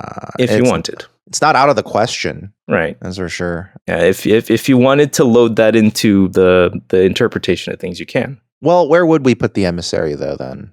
We would... I think it's necessary viewing. Because I'd agree with that. The character of Kalar is legitimately really great, I think. Yeah, she's good. She's a good addition to the Klingon cast. It's the first female Klingon we've seen who is a character and not some sort of sex object. You know what I mean? Like, right. so or isn't just some even though she has sex with Worf, but she's her own character, and it actually teaches Worf that hey, there's more to life than just trying to be the perfect Klingon. You know, so I think it's a necessary viewing. I think it's better than Where Silence Lease. It's definitely better than the Icarus Factor. I agree. Maybe better than Pen Pals. Really? Or, I mean, it just surprises me because you started with Pen Pals and peak Star Trek, and now you're about to rank above it. This is why I'm telling the audience that our opinions are completely malleable and don't really mean anything. I feel like it. I feel like it feels better than Pen Pals. And it feels better than Unnatural Selection to me. Kalar is pretty cute. You know what? Let's go for it. At least I will. I don't know what you think. I don't know what you think about this placement. Literally, that is the image that plays in my mind when I'm trying to evaluate these things against each other. I think of Kalar smiling as representative of this episode, which is weird. To me, the representative of this episode is the first time she shows up in the red leotard and is standing in the doorway. Because Picard says, well, Worf, you work with Kalar, and Worf was fine. And they go into this weird side room, and Kalar shows up in a civilian outfit, you know? Yeah, and then she immediately starts confronting him there, doesn't she? Yeah, immediately. And their immediate confrontation begins. And, yeah. That's what I think. All right. I'm all right with it there. Yeah. So next episode, It's kind of a weird double peak plot performance. Yeah, it's like a weird double plot episode. The part everyone remembers and the part I remember the most fondly is Data wiggling his fingers. Right, it's the famous Stratagema matches against the Zakdorn named Kohlrami. Yeah. Kudos to you. Shout outs to your edits. We have 2 in the internet out there, one of which is the Wombo combo from Smash Brothers, and one is Evo Moment 37. It actually spread and gained some notoriety outside of your official account. Which is weird. But, it's typical internet stuff. But it got its day in the sun. Yeah, it's an iconic moment of Data. I mean, even though it just seems like a stupid dumb thing, there is like a little bit of a moral to it, because there is that little like talk Data has with Picard, because Data keeps losing, right? Right, and yes, and Picard does drop one of the. Actually, I do believe it's one of the best lines in the show to me. Yeah, ever. Yeah. It is possible to commit no mistakes and still lose. That is not a weakness. That is life. Yeah, and that's absolutely correct. Yeah. Yeah, and that is such a great lesson to keep in mind, because there's no need to attribute mishaps and bad things that happen to you to your own character. And that's something that's very important to remember for anybody. Yeah. Although it is funny that Data's then practical application of that lesson is to lame it out. To lame it out like Cross Tekken. He did multiple Pandoras to put tons of time on the clock. Yes. And it's great how in this episode, because the other main conceit of this episode is that Starfleet is trying to conduct its own war games simulations. Yeah, that's the other part of the episode. In preparation for threats like the Borg and things like that. Right. And they get crashed by a Ferengi ship that's like, what the hell are you guys doing? Something seems weird here, and there's probably something valuable. I want it. Right. And then they pull off a Riker version of the Picard maneuver. Right, to the point where in the episode, I think they say, well, if this works, they're going to call this the Riker maneuver, I think. Right, it's they warp away right at the moment that a photon torpedo explodes to make it look like a ship was destroyed. Right, yeah. It's a little convoluted, though, the way it all kind of plays out. Right, and the reason why they're able to do that warp is because Wesley was cheating and snuck some antimatter onto the old ship. Yeah, fuck that. He was cheating the war game. You don't get to cheat war games. That defeats the purpose of actually doing a war game. Yeah. Also, if you handle that antimatter, it's antimatter. If you handled the antimatter just a little bit incorrectly, you would have caused a fucking... It's fine. I also find it funny how, for all the fighting game talk associated with the edits and stuff you've made of this episode so far, this is also the episode where Worf suggests Guile. Oh yeah, that's true. Yeah. Also, more Worf being like, man, I fucking love teaming up with you, Riker. This is gonna be sick. Yeah, honestly, that was more of a through line throughout this whole season than I realized. Worf is consistently Riker's homie. This is actually a really good Worf season. In a way, yeah. He has decent bits throughout. And one other last bit is this is kind of the culmination of Pulaski's arc. Because by this point, she is totally on Data's side. Yes. Yeah, and she cheers for him. She encourages him. And she feels a crestfallen when Data is like, what's wrong with him? Why won't he get out of this funk? She really cares about him. It's so neat. It's character development is good, everyone. Yeah, remember that part. People forget about that part. But by then, she was being supportive. Yeah, and one of his biggest cheerleaders, which is really cool. See, old people can learn things too. Yeah. I mean, even if she's not 100% getting it, she's meaning well now. She wants to be on your side. Yeah, absolutely. And that's progress, and you should take that. And weirdly, Data has a line that's kind of out of character at the end when he wins. I busted him up? Yeah, and he smiles, and you're like, what is going on? Yeah, he has a little smirk on his face, and you're like, ooh. In my memory, I don't see the smirk, but maybe. Well, I can double check, but I remember him smirking. I'm used to the bemused kind of down pointing lips or mouth. I mean, let me double check. Oh yeah, he has like a bemused look on his. To me, it almost reads like a smile, and I'm like, it's a little. Well, and would he really say I busted him up? Like, it was a callback to what was it because of what Diana said? I mean, not Diana, but Pulaski. Maybe did Pulaski talk about busting him up?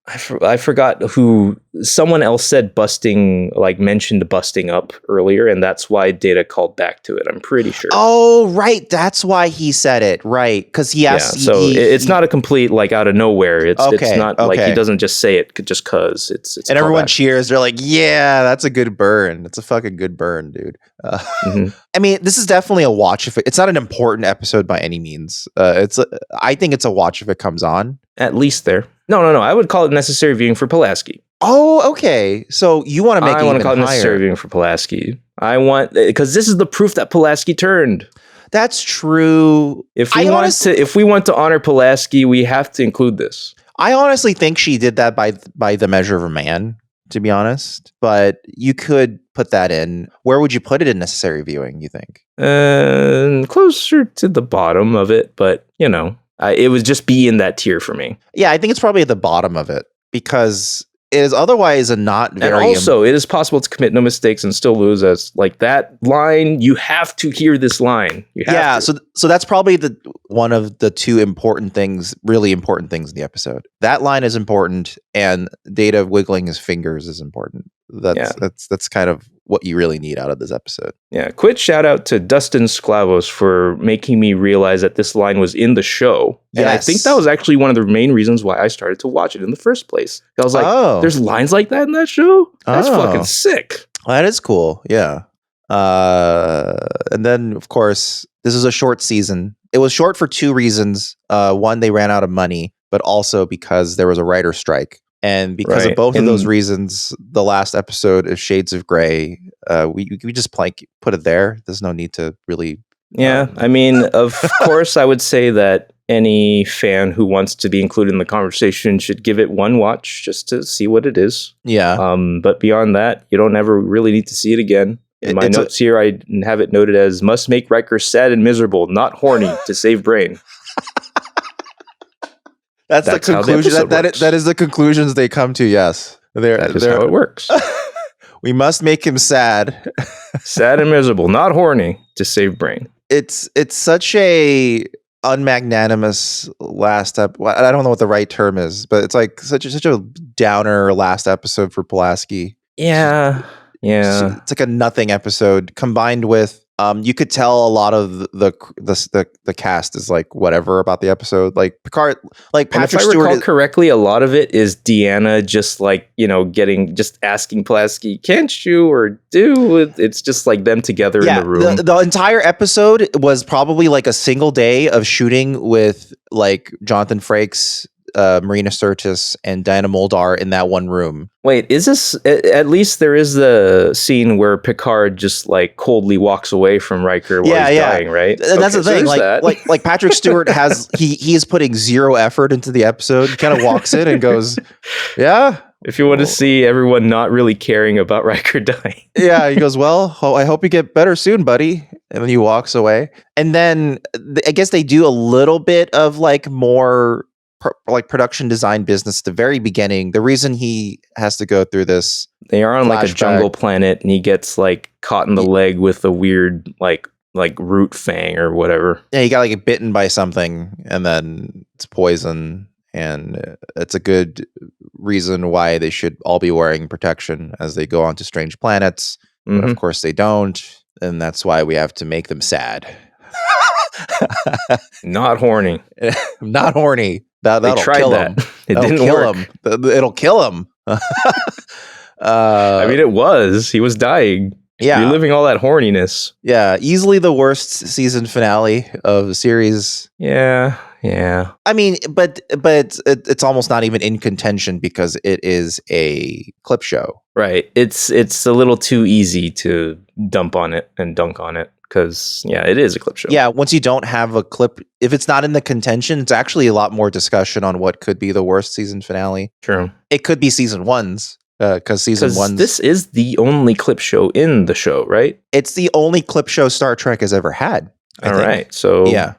I believe so. I don't think Star Trek has ever had another clip show unless TOS had one. But I don't think any other series ever had a clip show. So there's that. Okay. But yeah, that's Shades of Grey. It's unfortunate that's the last episode we need to talk about because there's not much to say. Everyone knew this is where it would have to end, and everyone is expecting this. There's no one who's surprised.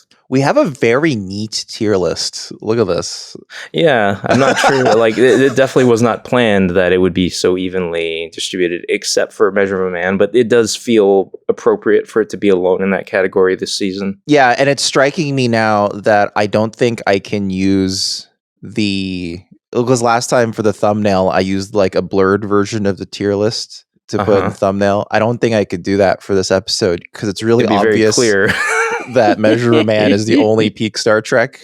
Everything else is really below somewhere. That's funny.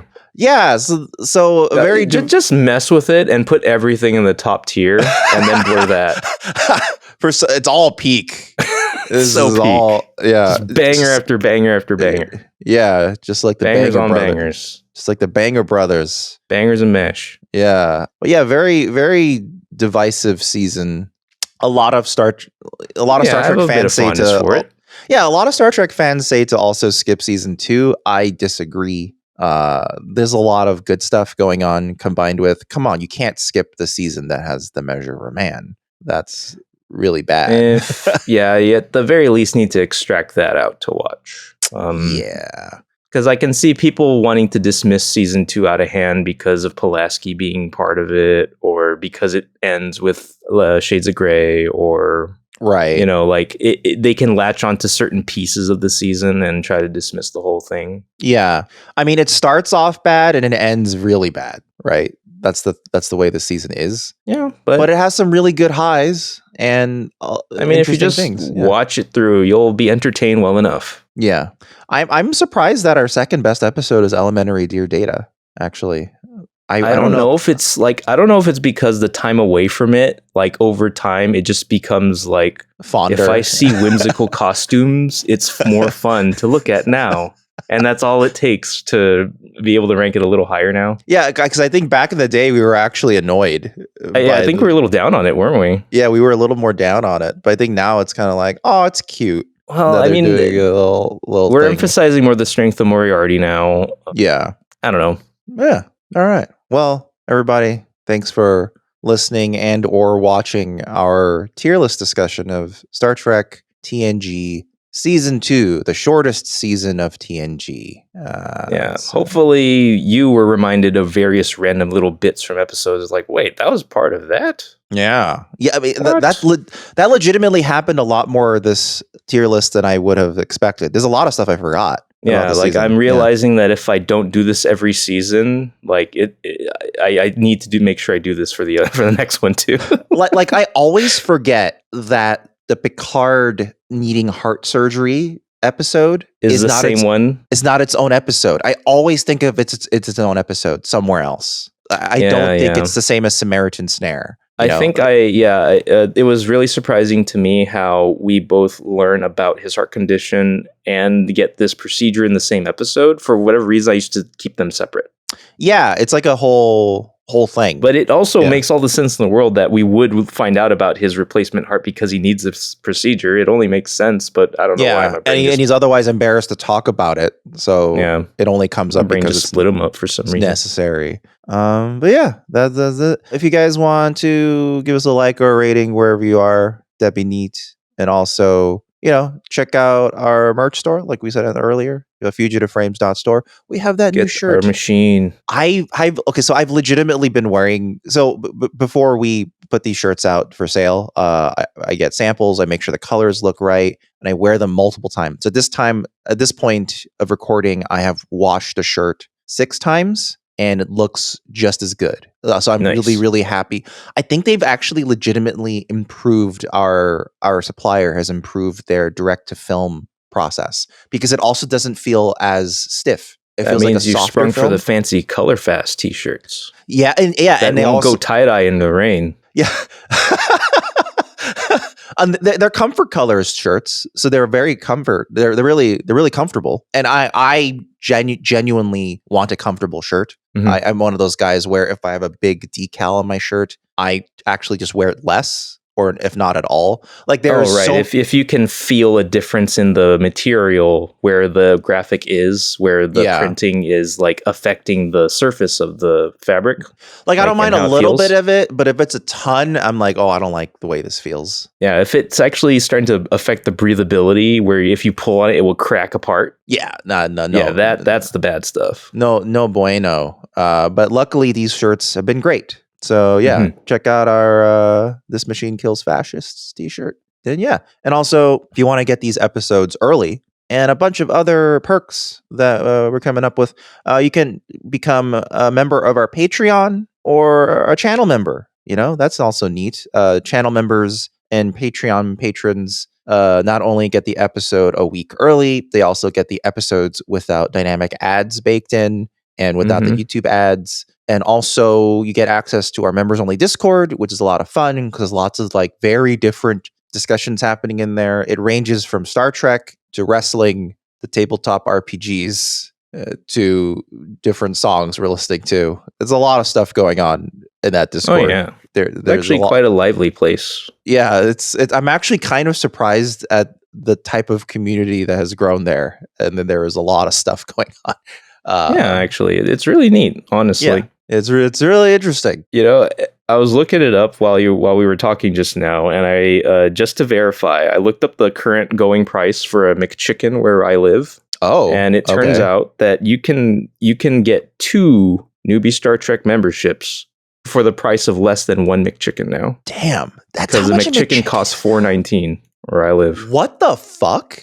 McChicken has more than quadrupled in price since college. I mean, from a very that's a long ass time ago. But okay, but come on, that's where we're at. That's still shocking to me, don't you think? Like that's But like I was about to assert for less than a price of a McChicken or a McDouble for 1 McChicken a month. Yeah, or less. For one Starbucks coffee can get you 3 months of a Newbie Star Trek membership or Patreon. And honestly, what's going to keep you awake longer? Oh, I should mention the main difference between the Patreon and the YouTube membership. The reason why there's 2 different ones is because Patreon is more audio focused, and you're going to get primarily audio benefits. So before we only had a YouTube membership, and then we added a Patreon because people wanted a dedicated podcast RSS feed. Yeah, that's the big feature, the RSS feed. Yeah, which the YouTube membership does not provide. So that's going to be the route you want to go if you want that dedicated RSS feed. And the YouTube membership obviously is video focused, so you'll get all of our video podcasts YouTube ad free. Right, but if you want both for the price of just a McChicken, you can. I will also say, we are eventually going to do some form of streaming. And when we do that, obviously, because YouTube is streaming forward now, that's where we'll do most of those interactions. And the Patreon members will still get it. You'll get an audio recording of our entire stream, but you're probably not going to get to directly interact as well. I think I might do a thing where I will still probably still look at the Discord while we're streaming. So maybe that'll be one way of figuring out how we can like have a little bit more. No, we can. We'll figure it out. We can circle back to it. Yeah. But that's one of the things. If you want to like talk about that. And we're not going to read an email out this episode, but if you want, you can always email us at contact@newbiestartrek.com. If you send us a cool question or a cool factoid or something that isn't too long, I want to stress that because I do read every email. But if it's like multiple paragraphs, that's not conducive for podcast reading. So I'll read it and then just never record it on the podcast because, it's too long. Right. I mean, that is worth disclaiming because, like if you're writing a very long email, you may just be guaranteeing that it can't be read on air. Yeah, like functionally cannot. And I don't want to do a summary on my own. Because one, I could be losing the essence of what you're trying to say combined with, at that point, you can do that. We're giving us homework for it. So yeah, if you want, you could just send us emails at contact@newbiestartrek.com and we might read it out loud. And, we've gotten some really nice, fun discussions from that, And also, you can head over to fugitiveframes.com. That's our website that has links to all the things we do, one of which was the Fugitive Games YouTube channel, which we've neglected for a hot minute. I still personally really would love to finish up Ace Attorney one day, the original trilogy, because Trials and Tribulations in particular is pretty near and dear to my heart and is a legitimately excellent end to a trilogy. One day when we have the time. That would be lovely to finish. And also, you can check out our other podcast, Would You Stay Tuned? Basically, Would You Stay Tuned is where we watched a pilot of a TV series that at least one of us has not seen. And then we ask the person who hasn't seen the rest of the show, would you stay tuned based on this pilot? Is it good enough to watch? And by the time this episode comes out, our episode discussing Twin Peaks will have come out. Oh, really? Yeah, because Ricardo hadn't seen it. So yeah, we watched the first episode of Twin Peaks, and yeah, there's a lot of crying, not by us, but by the characters in the episode of this Twin is Peaks. This is completely unrelated at this point, but it's just been turning over in my mind since you mentioned Ace Attorney. I really want you to play Ghost Trick. Yeah, I mean, everyone who I mentioned Ace Attorney to, even not you, always is like, Ghost Trick though. I mean, play some Ghost Trick, and it's only the one game, right? So it's not like I have a huge commitment or anything. It's definitely not a commitment, and you don't got to stream it even. You also bought me Expedition 33 for my birthday, so I gotta play that now. And I'm not saying Ghost Trick. I said that in like a shitty way. I said it like, well, I gotta play that. Oh no, I totally get it though. I have burdened you. No, because I wanted to play it. Feel the burden. But I have this constant thing in the back of my mind where I'm like, okay, do I have time tonight? No. And that happens every night where I'm like, do I have time tonight? I'm doing that every night with my own save. Like I only finally make progress on weekends only lately. Yeah, it's just constantly been like, do I even have time to pop into Baldur's Gate for I'm one mid-act more? 2. No spoilers. Shut up. Oh, yeah. Shut up, everybody. Shut up, comments. Who has beaten Expedition Game's 33. Great, though. Holy crap. Yeah, people keep playing it over and over again, apparently. So, okay. Yeah, because apparently I'm not there yet, but yeah, it's worth its praise. Yeah, it's good. I mean, it stars Charlie Cox and it stars Jennifer English. I mean, so that's already like pretty good to me in terms of voice acting chops, because Yeah, the acting and dialogue is very well done. The French language also seems to be no slouch either. Did you see that interview with Charlie Cox talking about Claire Obscura? Oh, and he's like, I feel like such a fraud. I was there for like 4 hours. Yeah, and he's like, I legitimately don't even know what the game's about. Amazing. I love that. And he's like, this is why I haven't been on like con circuits or whatever. Like I'm a fraud. Oh gosh, I don't know what. I'm so glad that he's being honest about it, but that must also really suck for him, because it must weigh on you to be like, oh my god, you are so into this and I can't give you anything back. I cannot. I have nothing to contribute with. I have no connection or there's no depth to me. It can all go to Jennifer English, who is already a huge fan favorite because of Baldur's Gate 3, combined with the fact that she wanted to play the game so bad, but is a terrible gamer, that the team created easy mode specifically for her. So I wonder if they even patched it further for her benefit, because easy mode was made even easier after release. That might have been what she meant. Yeah. Because apparently she was like, guys, I would love to play the game. Like, she likes the streams too, but she's like, I'm having a really hard time because I'm not a good gamer. So I think she's in there now because of that. But yeah, so sure, would you stay tuned? That's our other podcast. And yeah, next episode we should be wrapping back around to DS9, Deep Space Nine. We should be going into the Circle. So okay, yeah, so that'll be That'll be an interesting thing. And Circle. That is a reference that to the only first makes episode. sense. Yeah, it only makes sense to people who have strong memories of Conan O'Brien's TBS premiere. The very first episode of Conan that I cannot find. Why is that so hard to find? I don't know if they didn't. The crazy part is, this is another tangent. So damn it. Team Coco started in the first episode because Tom Hanks was the first guest. And he said, hey, listen, Coco, like, because he was trying to make fun of him a little bit, like, a little joke. And that stuck for the rest of Conan O'Brien's career. Right, yeah. Forgot about that. But I don't know where that episode is anymore. I can't find it. I would love to, because I've wanted to use the circle clip for multiple things in my editing career. Because the best part is it's a tram of, like, is it a studio tour? Yeah, it's a studio tour go-kart tram, and Conan is spinning it in a circle. The crowd, the passengers in the tram start chanting circle, and Conan says, don't chant circle. And that's it. Conan is so good at, like, reacting to the chaos he has wrought. Yeah, like Conan, you started it. Don't act like he's the so straight good man at, like, here. looking around at what he has done. It's like, what is wrong with all of you? Why are you indulging me? Yeah, basically, it's like, this is stupid. Yeah, You're all stupid for going along with me. I hate you all. Yeah, you guys are terrible. All right, we'll see you guys next. This ended up being a long episode, damn, but we'll see you guys next time. Yeah, it's gonna be great.